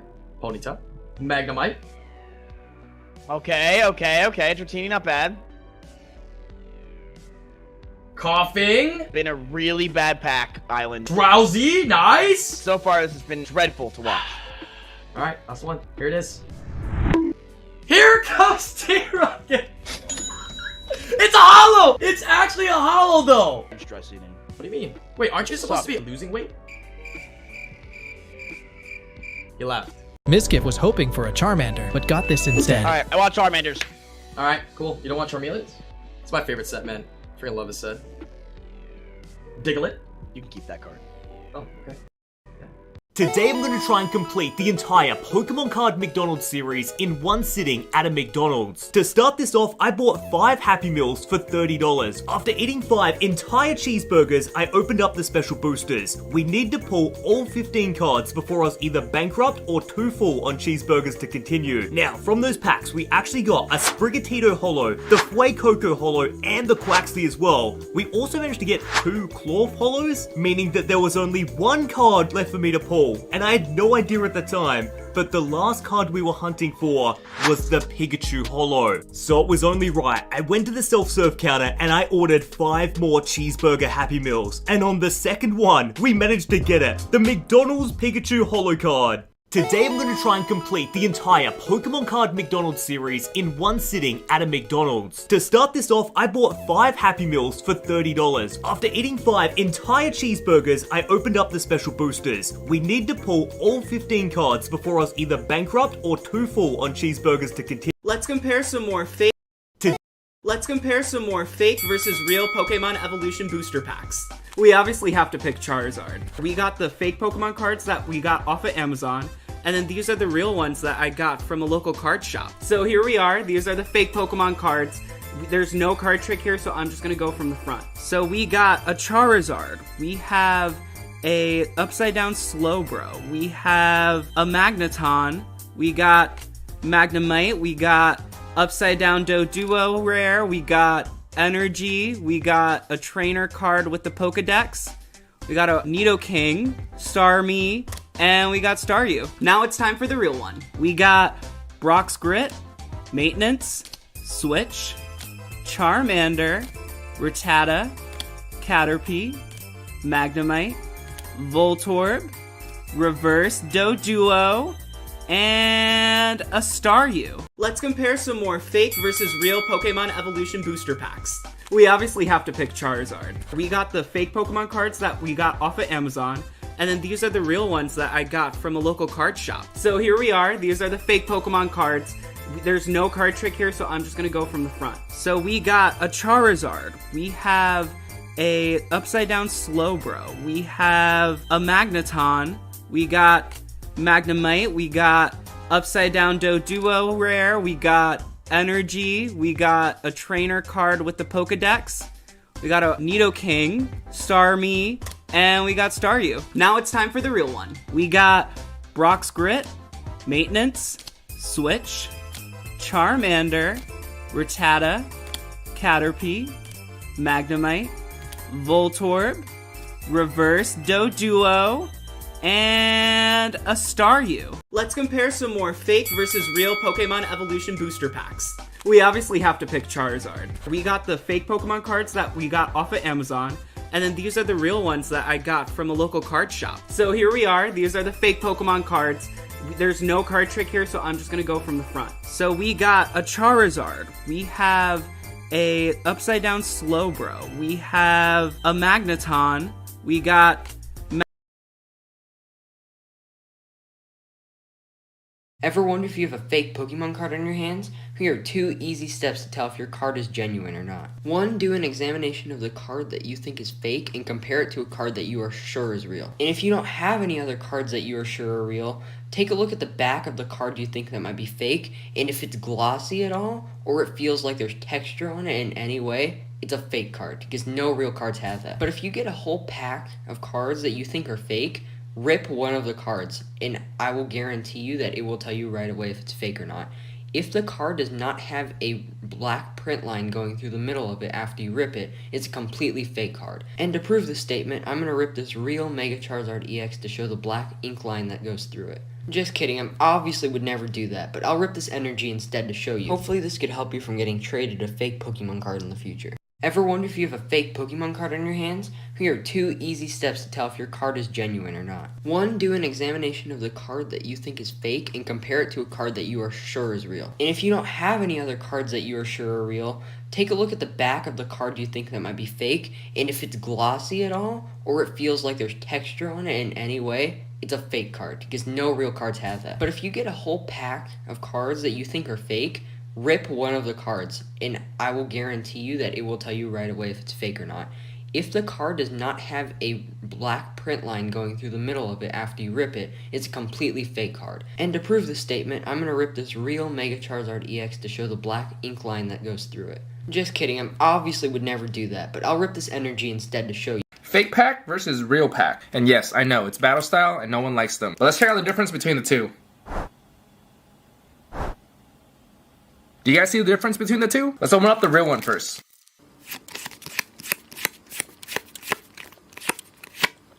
Ooh, a V. Let's go. On to the fake one.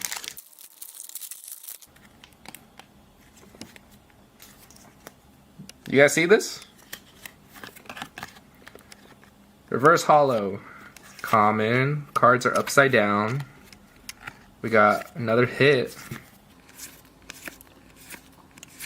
Also, the fake pack didn't come with a code card. Make sure you share this with your friends so they don't buy fake packs. And as always, don't forget to like and follow. Fake pack versus real pack. And yes, I know, it's battle style and no one likes them. But let's check out the difference between the two.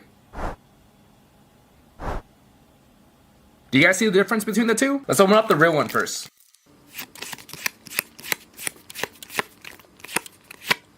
Ooh, a V. Let's go. On to the fake one.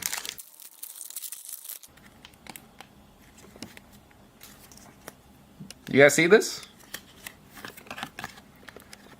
Reverse holo.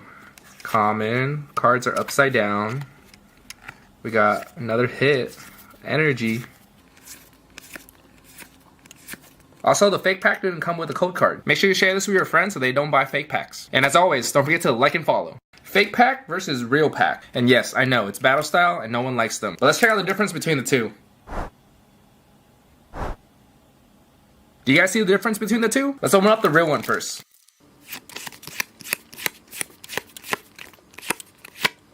Ooh, a V. Let's go. On to the fake one.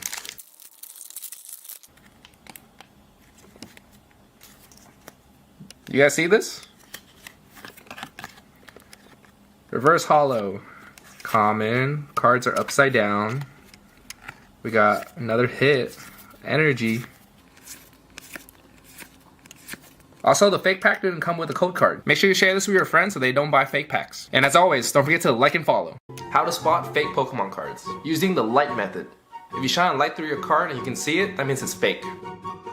Share this with a friend so they know too. How to spot fake Pokemon cards. How to tell if your Pokemon cards are fake. The colors of fake cards are usually off.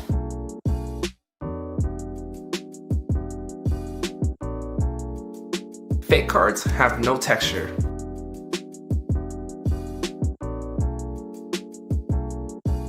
If you really want to test it out, you can rip a Pokemon card, and if there's no black ink, that means it's fake.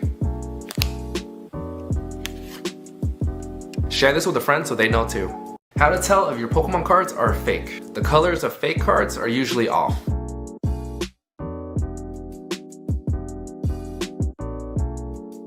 Fake cards have no texture.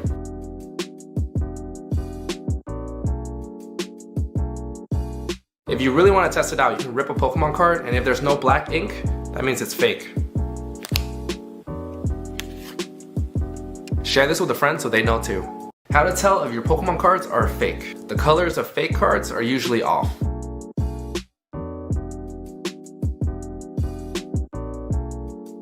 Fake cards have no texture.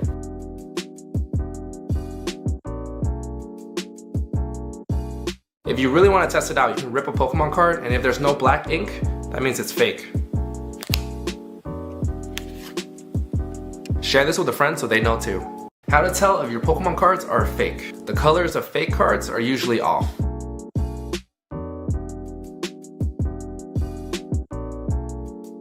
Fake cards have no texture.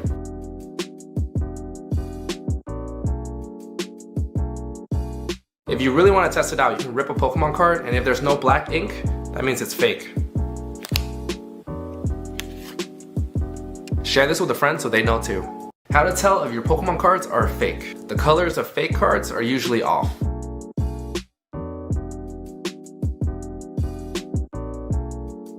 Fake cards have no texture.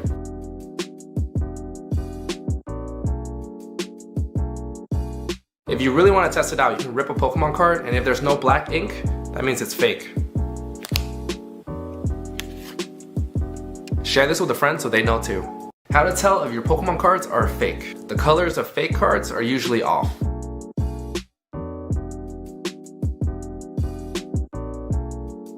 Fake cards have no texture.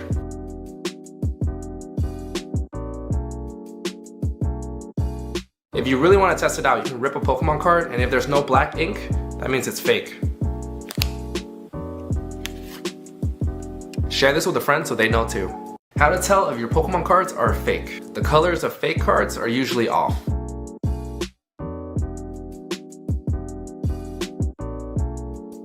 Fake cards have no texture.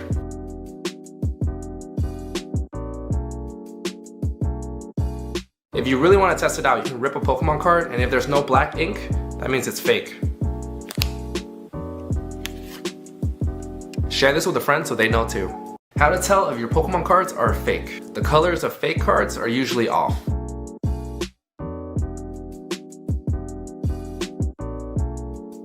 Fake cards have no texture.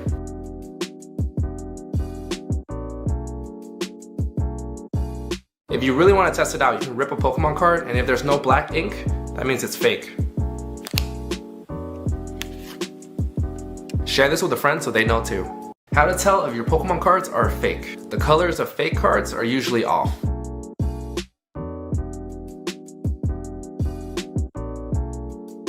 Fake cards have no texture.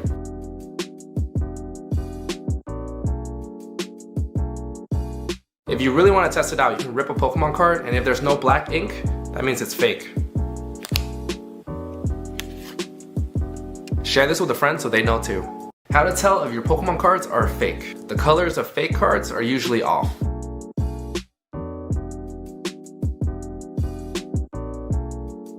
Fake cards have no texture.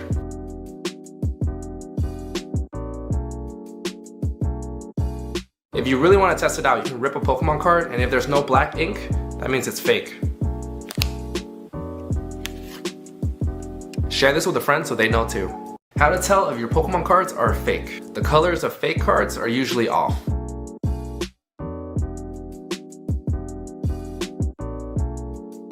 Fake cards have no texture.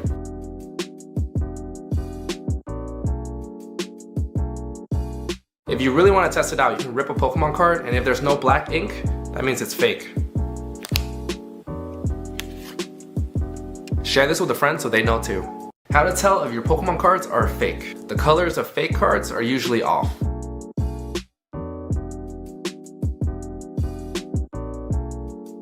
Fake cards have no texture.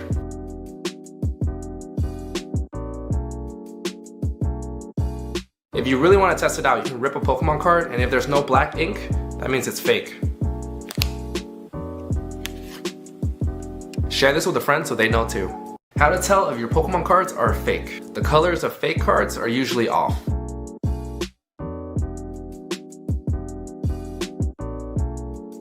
Fake cards have no texture.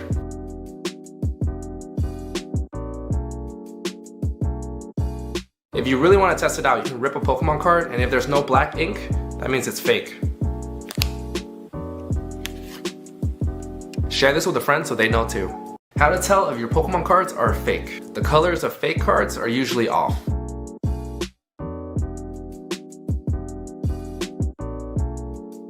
Fake cards have no texture.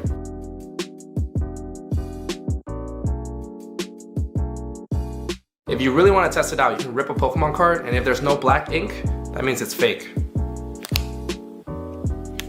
Maybe you've heard just how valuable Pokemon cards can be. And now, looking at your own collection, maybe it's old. Or maybe it's new.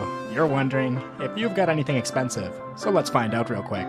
Go to a website called TCG Player. I've got this Miraidon card here, so we'll look up its name, Miraidon EX, as well as its set number, 253 out of 198, which can be found at the bottom of the card, right next to its rarity symbol. Here's our card, so we're in the right place. Now, we'll scroll down, and as you can see, its current market price is $13.92. Not too bad, but how about Umbreon VMAX, 215 out of 203? This one is worth $650. You can also use eBay. So, if I want to find the value of my Rayquaza EX card here, I'd look up its name in the same way. Then scroll down and hit sold listings and average its value, which would be about $70 to $80, sometimes even closer to $100. Not too bad for a shiny piece of cardboard I collected as a kid. But let's go ahead and review that again. So, maybe you've heard just how valuable Pokemon cards can be. And now, looking at your own collection, maybe it's old. Or maybe it's new. You're wondering if you've got anything expensive. So let's find out real quick. Go to a website called TCG Player. I've got this Miraidon card here, so we'll look up its name, Miraidon EX, as well as its set number, 253 out of 198, which can be found at the bottom of the card, right next to its rarity symbol.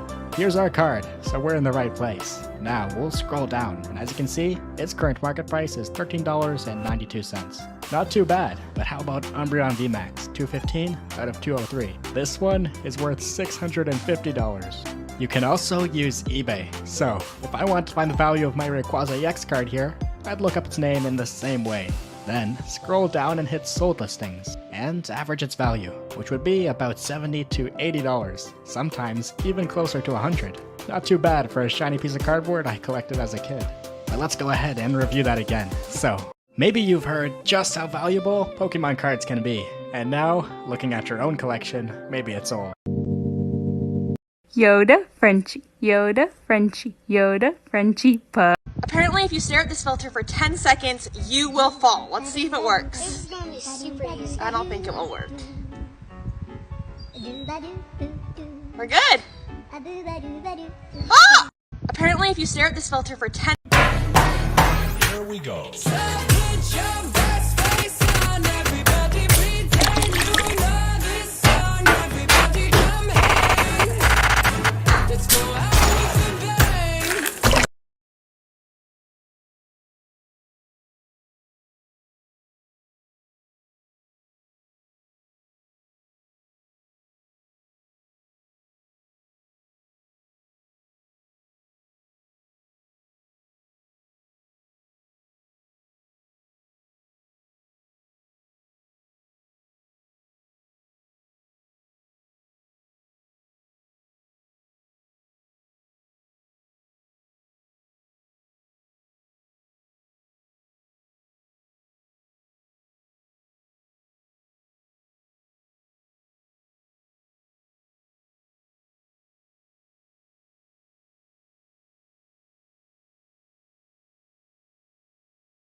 Here we go. Here we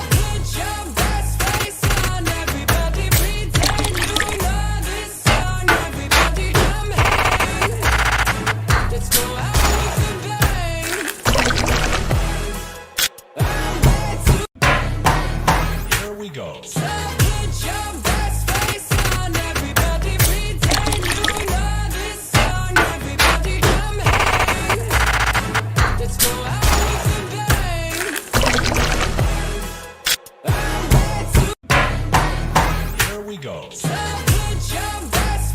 Here we go.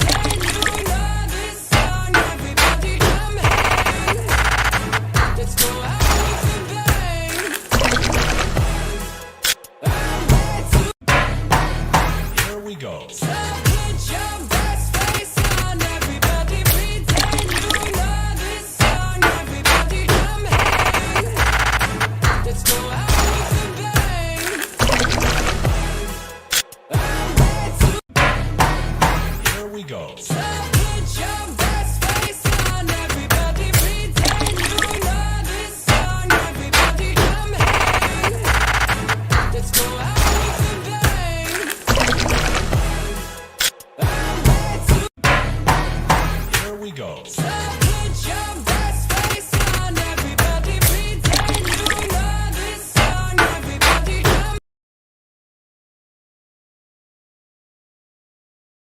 huge thank you to the Pokemon Company for sponsoring today's video and sending over this big box of free Pokemon cards. Pokemon Celebrations releases on October 8th. It's time to open it up. What is up, my Breaking family? Sending some positive vibes in your direction, and this has to be the biggest Pokemon box in existence. The Pokemon Company was nice enough to send over this huge box filled with nothing but the new Pokemon cards from Pokemon Celebrations. That's right, Breaking family. We are doing a Pokemon Celebrations opening today. However, something just seems a bit strange. Wait a minute, I know what it is. We are supposed to be celebrating Pokemon, and we don't even have any decorations. Breaking family, I am so embarrassed. We have to take a quick trip to the party store and get some decorations. All right, let's go. And right here is the Pokemon section, so we gotta get some decorations to celebrate Pokemon Celebrations. Unfortunately, we don't have any birthday cake this time around, so we gotta pass on that. However, I do see this huge Pikachu balloon, so I think we're gonna get this. Here is another small little balloon. Here is some more Pokemon balloons. And then down here, I think it is a must we get this happy birthday sign. Not gonna lie, I kind of want this Pikachu hat. I wonder if we'd be able to put these on the ceiling and you'd still be able to see them on camera. Let's give it a try. We could kind of use this tablecloth as like a Pokemon playmat. I do notice we are missing one thing. Psyduck. Now, what is a celebration without these? Okay, I think this is going to be our Pokemon haul for today. Now, before we leave, we got to get this one filled full of air. And real quick, I just want to show you how big this Pikachu balloon is. It literally takes up the entire back seat of the SUV. I guess you could say this is kind of like a Pikachu VMAX, a Pikachu Gigantamax, if you will. Look at that happy face. Breaking family, I gotta say this right here is much, much better. Actually, one more thing. Now I think we can officially get started, Breaking family. We are gonna dive right into today's Pokemon Celebrations opening, and we have a lot of stuff to open up. So thank you so much, Pokemon Company, for sending this over. We have an Elite Trainer box. That's right, a Pokemon Celebrations Elite Trainer box. We also got, look at this, we have a Lance's Charizard V10. We got the Charizard box. We got the Dragapult box, the Zacian, the Pikachu V Union. We even got the collector's chest right down there. But wait, there's more. We even got the premium figure collection of Pikachu VMAX. Now, the figure collection and the Pokemon Celebrations collector's chest we're actually going to be opening up in a different video, but everything else we're opening today. I say we go ahead and start off with a Pokemon Celebrations Elite Trainer box opening right here. So let's go ahead and get started, Breaking family. This is my first time opening up Pokemon Celebrations, and I am beyond excited. And I gotta say, first off, this box right here that the Pokemon Company put together, this custom box, and the presentation of it is seriously out of this world, and I appreciate that so very much. So thank you to everyone at the Pokemon Company International. I appreciate you all so very much from the bottom of my heart. That is absolutely phenomenal and something that you totally didn't have to do, but thank you from the bottom of my heart. That means a whole lot, and I appreciate every single one of you, and I love every single one of you as well. So let's go ahead and dive right into, I know I've said that probably a couple times, but dive right into this Pokemon Celebrations Elite Trainer box opening. And let's take a look at, is there a booklet in here? Is there, no, wait, is there, oh wait, here's the booklet right here. Let's get a confirmation, a 100% confirmation of how many cards are in this set. So right there, you see a list of all of the cards. So judging from this book, we have a 25 card main set. It stops right there with that shiny Mew. That would be awesome to pull. And then we have a bunch of past Pokemon cards right here in addition to that. So like a subset, almost kind of like a Hidden Fates or a Shining Fates type of situation. And you can see a lot of past Pokemon cards right there. So let's go ahead and see how many of these we can actually pull. So let's set this off to the side right here. And I gotta say, the Pokemon Company did send over this nice note right here. If you'd like to pause and read it, very, very lovely. I'm gonna keep that, and I'm gonna keep that box as well. That's one of my favorite parts right there. That box and that note, I absolutely love. And I am gonna be keeping that forever and ever and ever. There's the code card right there, and then boom, look at that, Greninja Gold Star that comes exclusively inside of here. Now remember, Pokemon Celebrations comes out officially on October 8th is when the start of it happens, and then October 22nd, some more products will be releasing, so not everything will come out on October 8th, so it'll kind of be spread out amongst 2 different dates, but October 8th, you can officially start looking for Pokemon Celebrations anywhere Pokemon cards are sold. So make sure you check PokemonCenter.com as well. And your local card game shop. All right, so let's get to opening up, right? I want to open up some Pokemon Celebrations, so let's open this up very, very first. I don't know if the jacket was a bad idea. Because I'm burning up already. Let me know in the comment section down below right now, what is your most wanted card from Pokemon Celebrations? I would love to hear. I'm going to reply to as many comments as humanly possible. We got a Kyogre, a Xerneas, and a Tapu Lele GX, and we have our Pikachu as well, a very reminiscent of base set Pikachu, the same, not the exact same artwork, but very similar to that original artwork. And then we have the code card right there, but we did get that Tapu Lele GX from the subset, and a lot of the cards in the subset have old mechanics, and they were very prominent cards when it comes to playing the Pokemon TCG throughout all the eras of Pokemon. So very fascinating, and I love how the Pokemon Company did that, because Tapu Lele GX was very, very prominent in almost every competitive Pokemon deck back in the day. All right, here we go. Going into our next booster pack, we have a Lugia and a Cleffa. Nice. Whew. Oh, look at that Cleffa. Old school right there. Baby Pokemon. I remember when those were introduced. And a Zacian V coming in strong. There's the code card right there. So only 4 cards in every single booster pack. I'm so excited. I'm losing track of where I put everything. All right, got to sleeve up that Cleffa. And that Zacian V and that Pikachu as well. Now we are going to be trying to pull one of every single card, so we will be doing a binder video very, very soon, trying to get every single card. All right, let's go into our next Pokemon Celebration. So it looks like now we might know how to do the card trick properly, since a subset card appears to be the 3rd card, if there is one in every single booster pack. So let's do this, and let's go. Here we go. We got a Ho-Oh, Flying Pikachu VMAX Full Art. Look at that, Breaking Family. Flying Pikachu coming in strong, and a Xerneas. How you doing, Xerneas? Welcome to the party. Flying Pikachu. I gotta sleeve that up. I gotta sleeve that up. Absolutely.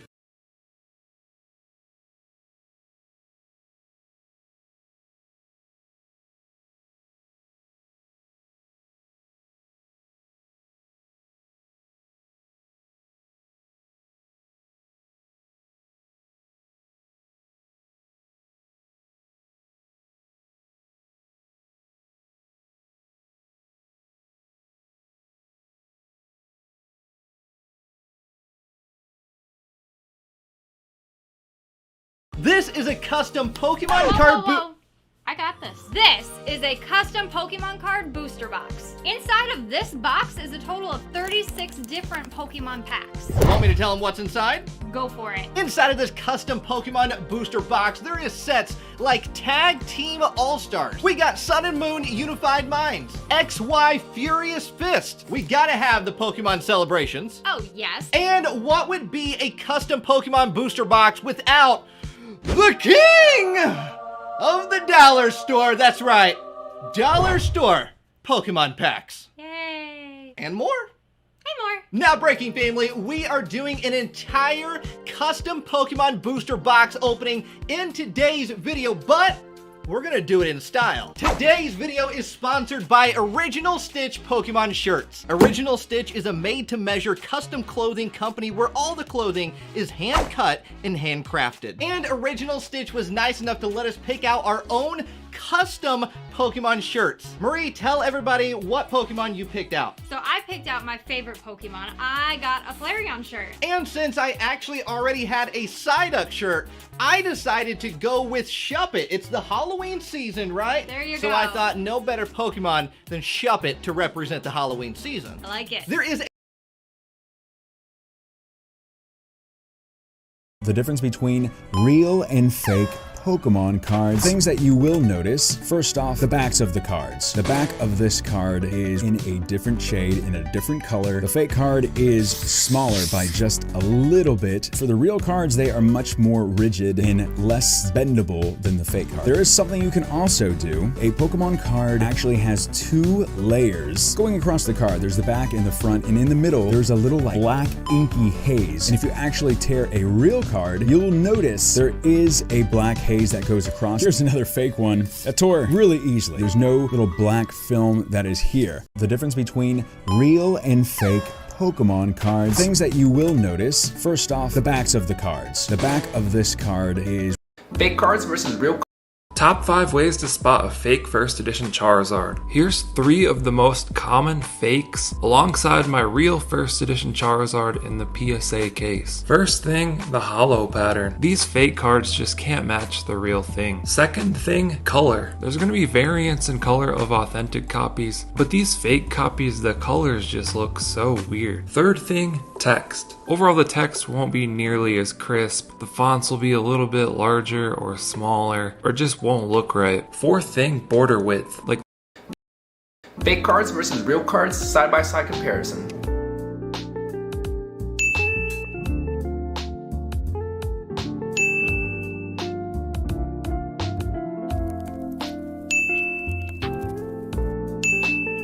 Can you see the difference? Let me know in the comments.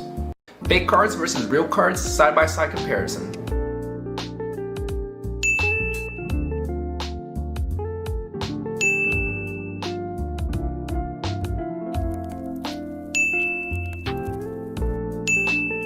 Can you see the difference? Let me know in the comments. Fake cards versus real cards, side-by-side.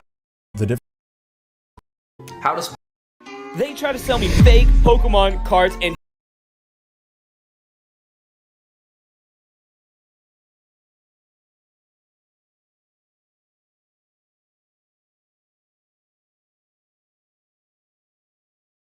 can tell the different tints in the quality of it. Pokemon card machines actually are using hundreds of $1,000 printer, and that one looked like it was print off something from Staples. The ultimate test is a rip. I said as soon as you rip that, you're not going to see that tint in the middle because Pokemon cards usually have it, and that is the ultimate test. And I'm like, here, listen, I'm going to grab something from my inventory and rip that card in front of you and show you that there is that black tint. So here I go, boom, there it is, that black tint. So that is the ultimate test. Yo, thank you for watching and follow for more Pokemon content. Sheesh.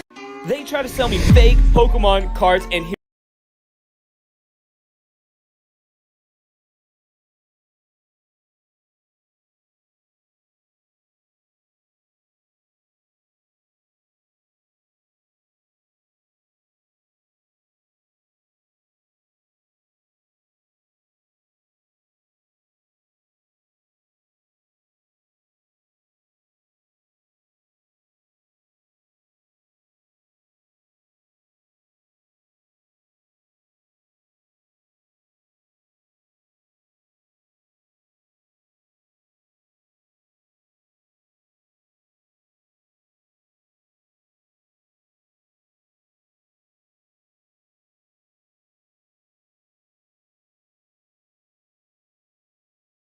here's the story. I'm vending at a local card show called the Flip Trade Show. They came up to my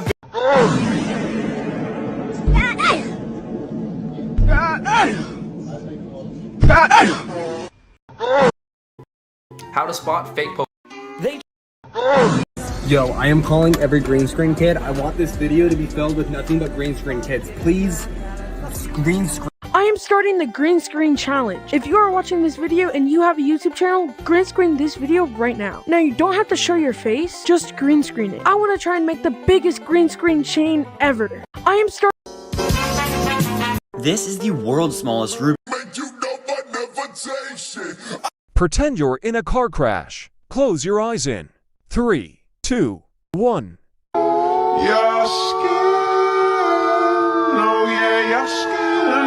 Fortunate that we weren't able. This is how you.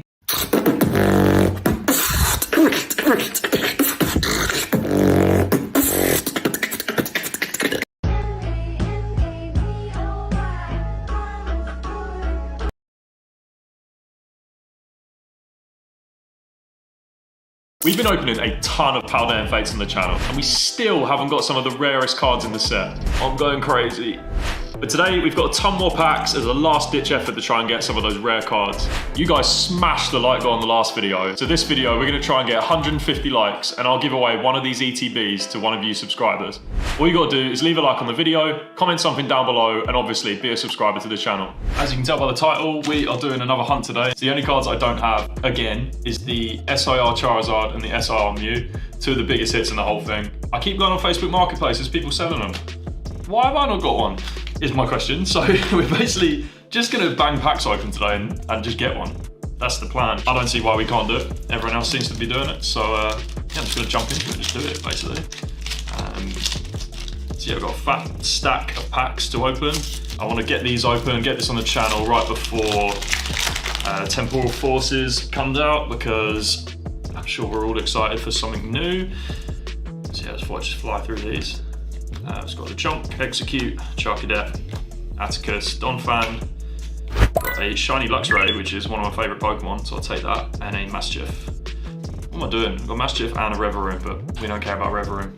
Got one of my favourite Pokemon and one of my least favourite Pokemon, so I'll take that. Yeah, the plan is hit the Mew, hit the Charizard, right before Temporal Forces, and then start smashing those out. So I think it's going to be a really great set. I'm really excited to get that open on the channel. Got Pikachu, Gengar, got Doduo, Shiny. So we've got Shinies back-to-back, Barboach and Armoroge. Here's how you can get £10 free with our partners at Whatnot. Whatnot's live streaming marketplace connects you with sellers offering Pokemon cards, collectibles and more. It's like a virtual trading card show, but way cooler. No more waiting for an eBay auction to end. You could bid and win in a matter of minutes. You can chat with other collectors, watch live auctions, and score amazing deals. Plus, there's a special bonus for all my viewers. Sign up for Whatnot using the link in my description, and you'll get £10 free credit to spend on anything you like. That's practically free cards just for joining. Click the link below, join Whatnot, and get some great deals, all while supporting the channel. Sweet, so we got back-to-back shinies. Let's keep that up. You know? I love the energy. We'll just keep that going. I don't see why we can't. I don't see why we can't hit that card this video. Toadskull, Clobbopus, Frigibax, Graplocked, Iono, Kilowattrel. Got Routes Reverse. Nice, got one of the illustration rares. Sweet. Nimona and Annihilate. It's not the one we wanted, but you know, how are we gonna say no to that? Big hit. Big hit in the video already. That's 3 from 3 so far. I can't argue with that. I cannot argue with the hits. Would be good if it was the Charizard or the Mew, but I am never going to turn down one of them, so yeah, I will take that. I've got Nimona again, Charmander, Curlier, Gengar, got Crisis Punch, Reverse Charmander, Ghastly, and Heat Rotom. So our first pack without a hit. I think 3 from 4. If we can just keep that ratio up, I don't see why we can't get that Mew. I really don't. Give you the code. And Ghastly, Artisan, Curlier, and a Toadskull EX. Don't care about that. We are here for that one card. Don't be giving me Toadskull EX. What has happened here? Honestly, I've got to be the worst channel on YouTube for opening packs up. I've got to be. Find me someone else who opens a pack as bad as me. you can't do it. Maybe that's what the aim of the giveaway should be. You find someone that's worse opening packs than me, you get whatever I'm giving away automatically. Another dead pack. Starting to slow down, which we don't want. We don't want that. Just ruined it for myself. Right, you. Let's fly through this as well. See if there's anything else in there. Nope. I'm telling you, the worst pack opener here. Worst pack opener on YouTube. I hope I'm not anyway. I'm trying not to be. I'm trying to be good. We got Fire Energy, Lapras, Scraggy, Mime Jr., Swoobat, Camerupt, got Mousehold, Professor's Research, and a Mabastiff. I'd appreciate it if we could get back onto the illustration road, please. Sir, SIR. Because at the moment we are slowing down. I don't want to have cracked 2 ETBs for nothing. Nice, Toedscool EX, Full Art Shiny, to a Dedenne and a Xatu. So we're back on the hits. I moaned it in. Moaned it in. We're back. I swear. I'm gonna moan about this every video until I get better at opening packs. How many videos am I in on this channel now? Still bad at it, still bad. Vroom. Charmander, Lantern, Moonlit Hill, Donphan, Gimmighoul, Reverse, Phanpy Reverse, and a Squawkabilly EX. How many packs are we in now? No. 1, 2, 3, 4, 5, 6, 7, 8. We've got 8. Sat here. Do you reckon it's in there? I reckon it's in there. We've got some good luck at the moment on the channel. So, you know, maybe it's this one. Something to think about, isn't it? Woobat, Paldean Wooper, Execute, got Scrafty, Swoobat, got Nemona Reverse, Chimchar Reverse, and then Professor's Research.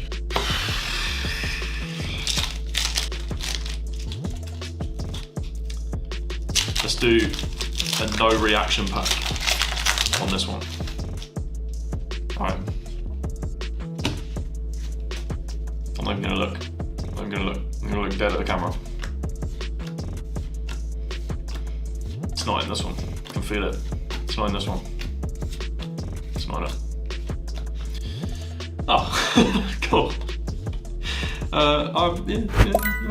Yeah. Maybe we should do that more often. Maybe that's what the channel's missing. Just absolute nothing. Just nothing. No reaction. Maybe that's what it is. We got nothing else in there. I won't do that again. I will talk to you. I remember to talk to you guys. That is my job. Look at this. This is what I mean. Terrible. I'm the worst, genuinely. Alright. Rare Candy, Pineco, Numel, Dashbun, Nemona's Backpack, Primate. Cool, we got a shiny Jumpluff, Full Art Wugtrio, illustration rare, and a gold Engo. Still yet to get a triple hit pack. We get double hits all the time. But those triple hit packs, nah. I don't even know if it's possible. I don't think I've seen anybody do that, actually. So maybe I'm just chatting.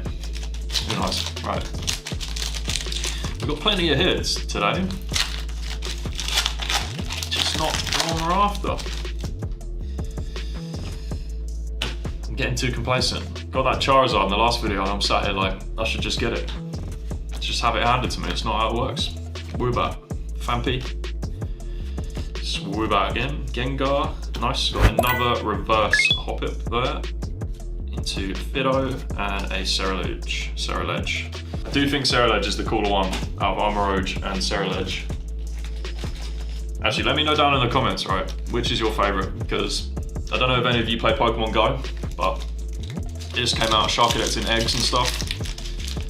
I've only got one Sharkadet after walking about around the globe about 4 times trying to hatch eggs. And I'm definitely picking Ceruledge. It's just cooler. It's a cooler looking Pokemon. But I might be wrong. You guys might disagree with me. Got Fidough, Haunter, Paldean Wooper, Twinkleone, Moonlit Hill, Camerupt Reverse, Goldengo Reverse. I can't believe, right, what I've heard is Mew, the Mew Special Illustration Rare, that little blue guy in the bubble, he's sat in this pack. Ceruledge. This one. The Mew is in this pack. The Mew's in that one. Alright. I'm telling you. I'm gonna open this one just to prove to you guys it's not in this one. Alright. Because I initially said it was this one. But... okay. Paldean Wooper, Greybard, Sharkadet, Clobberbus, Clive, Curd. I swear the Clive card's in here. Better not be in it. Atticus, Baroom, and a Raichu. I told you it went in there. Told you it went in there. Alright, last 2 packs. Code card. One from the back. Grass Energy, Raptus, Gimmighoul, Scraggy, Flittle, Mousehold, Iono, Kilowattrel. Nice. Fortress EX full art. Again, it's not the card we want, but a lovely card nonetheless. This is so annoying. I can't believe we're getting these hits and it's not. Rhydon EX and Magmortar. I can't sit here and complain. I cannot. Look at it. It's lovely, man. Lovely card. And also the Fortress EX. I'll show that as well, just because it is nice. We do like full art shinies on this channel. We do like gold cards on this channel. I tell you what we like more though, is we like SIR Mews and Charizards, and I am still yet to see one. I'm gonna end up just having to buy it at this rate, aren't I? No, we can't do that. Where's the fun? Where's the fun in that, man? Right, okay. Last pack. I did say the Mew is in this one, so if it's in this one, you guys owe me. You owe me big time. All right. It's the code card. You're gonna want this one because it's the. I don't know how it works. Do you get the Mew? Do you get the Mew online if you put this in? Maybe you do. Give it a go. I've got a strong feeling that it's in here. So, you know, I'd rush to put that code in. Okay. Dedenne. Got a little B-Tech fake Pikachu. Nemona. Natu. Rare Candy. Atticus. Mousehold. Iono. This is coming up on the first reverse slot. I don't actually even know what slot it comes in. Does it come in this one? We'll see.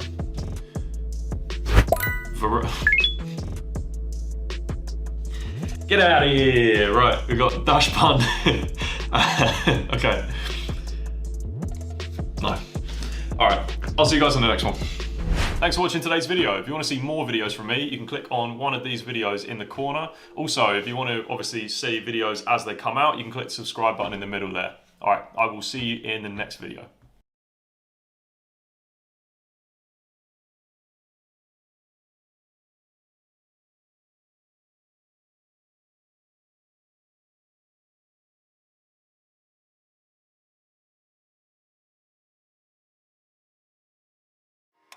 I've been there. The last thing anybody wants is to end up with fake Pokemon cards, right? Maybe you've just recently bought yourself some brand new cards. Or maybe you have an older collection that you think might be quite rare or valuable. But whatever the case, you're probably wondering if the cards you've got are legit. Well, don't worry, because fortunately, the average person can easily identify fake Pokemon cards.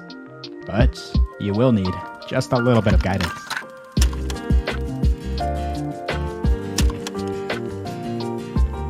What's up guys, Speedcomon here, and welcome to the next episode. And if that's you, well, then you've come to the right place.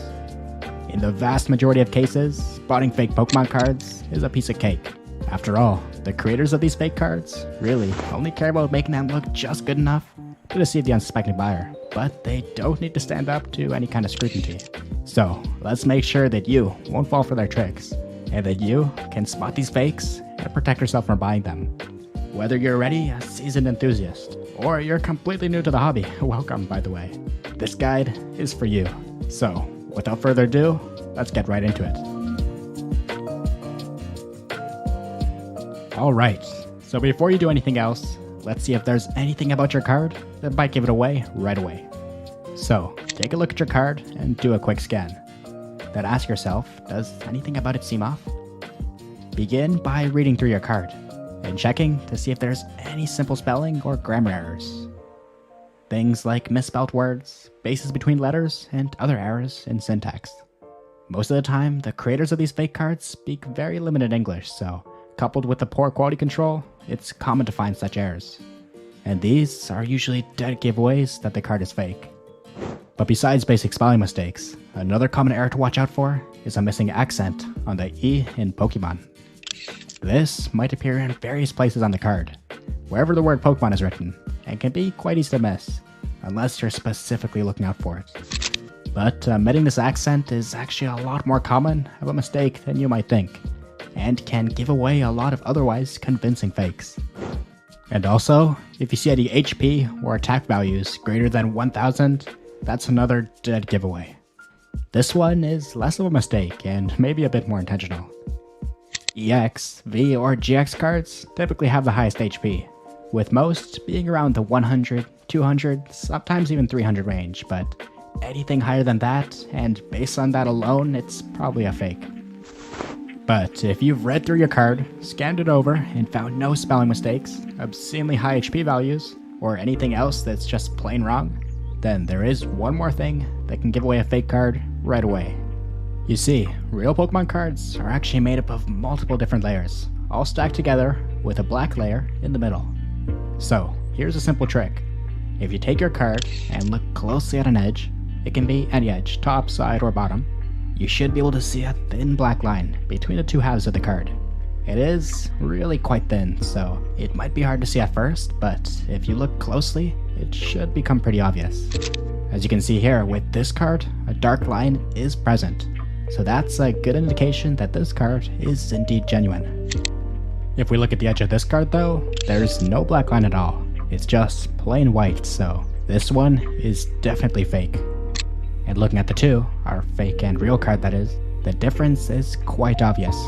Even if the dark line is a bit hard to see and you might even be doubting yourself, when it's not there, you'll definitely know.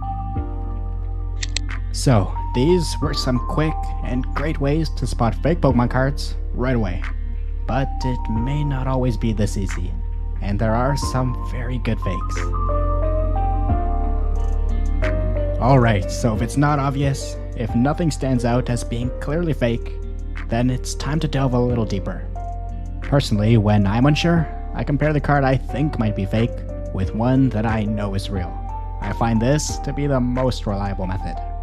Maybe you have some real Pokemon cards, or maybe you don't, but what I usually do is look up an image of my exact card online.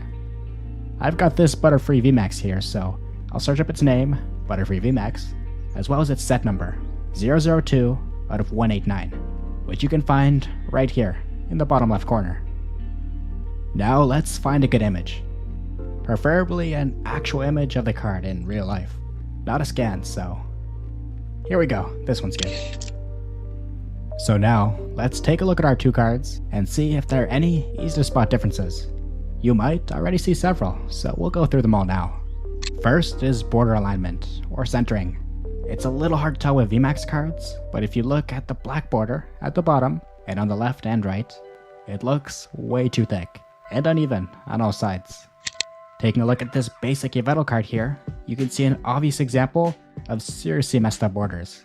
This one is extremely uneven and just plain wrong looking. As you can see, a real card is much more uniform. And although, of course, the borders on real Pokemon cards are not always perfect, and you may have some off-center cards, such as this one, it's still nothing super crazy, like you might see on a fake. Next is font.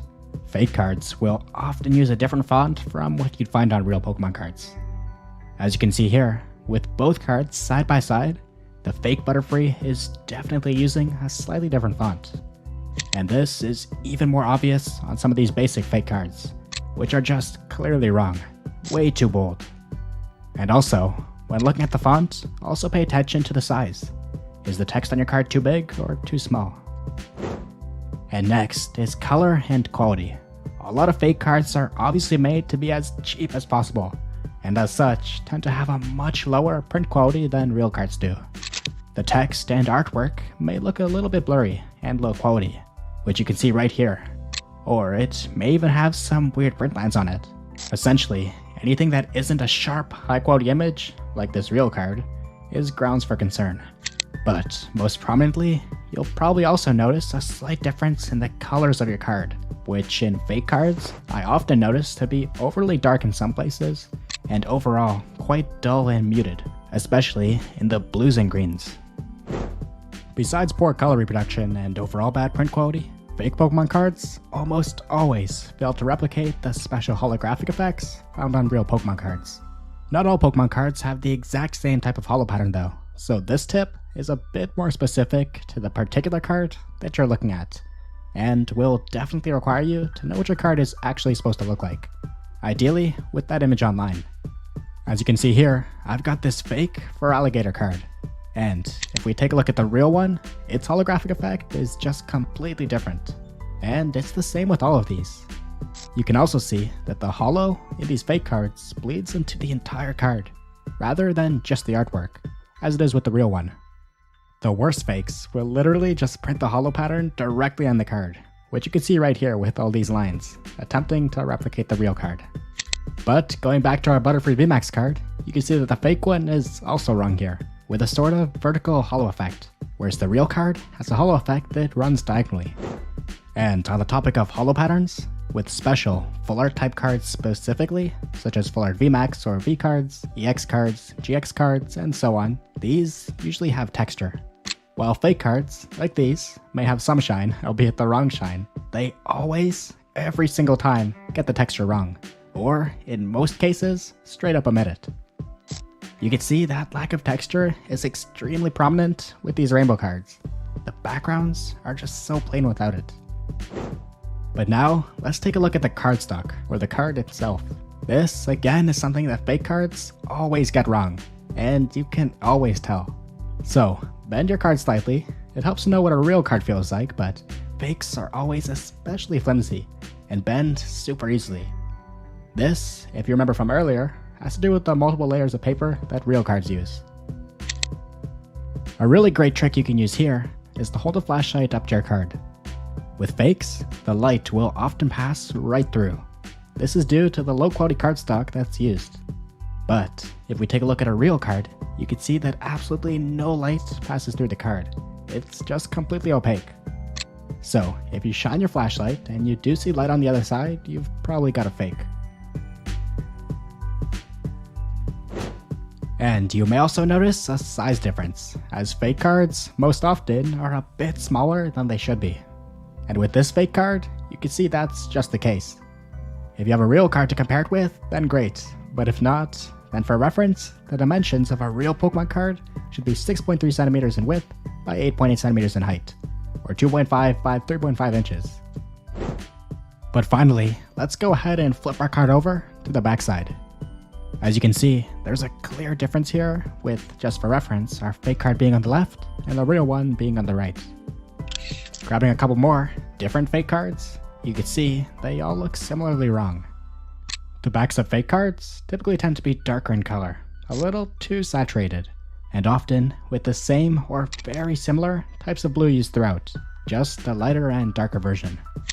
Whereas, obviously with our real card,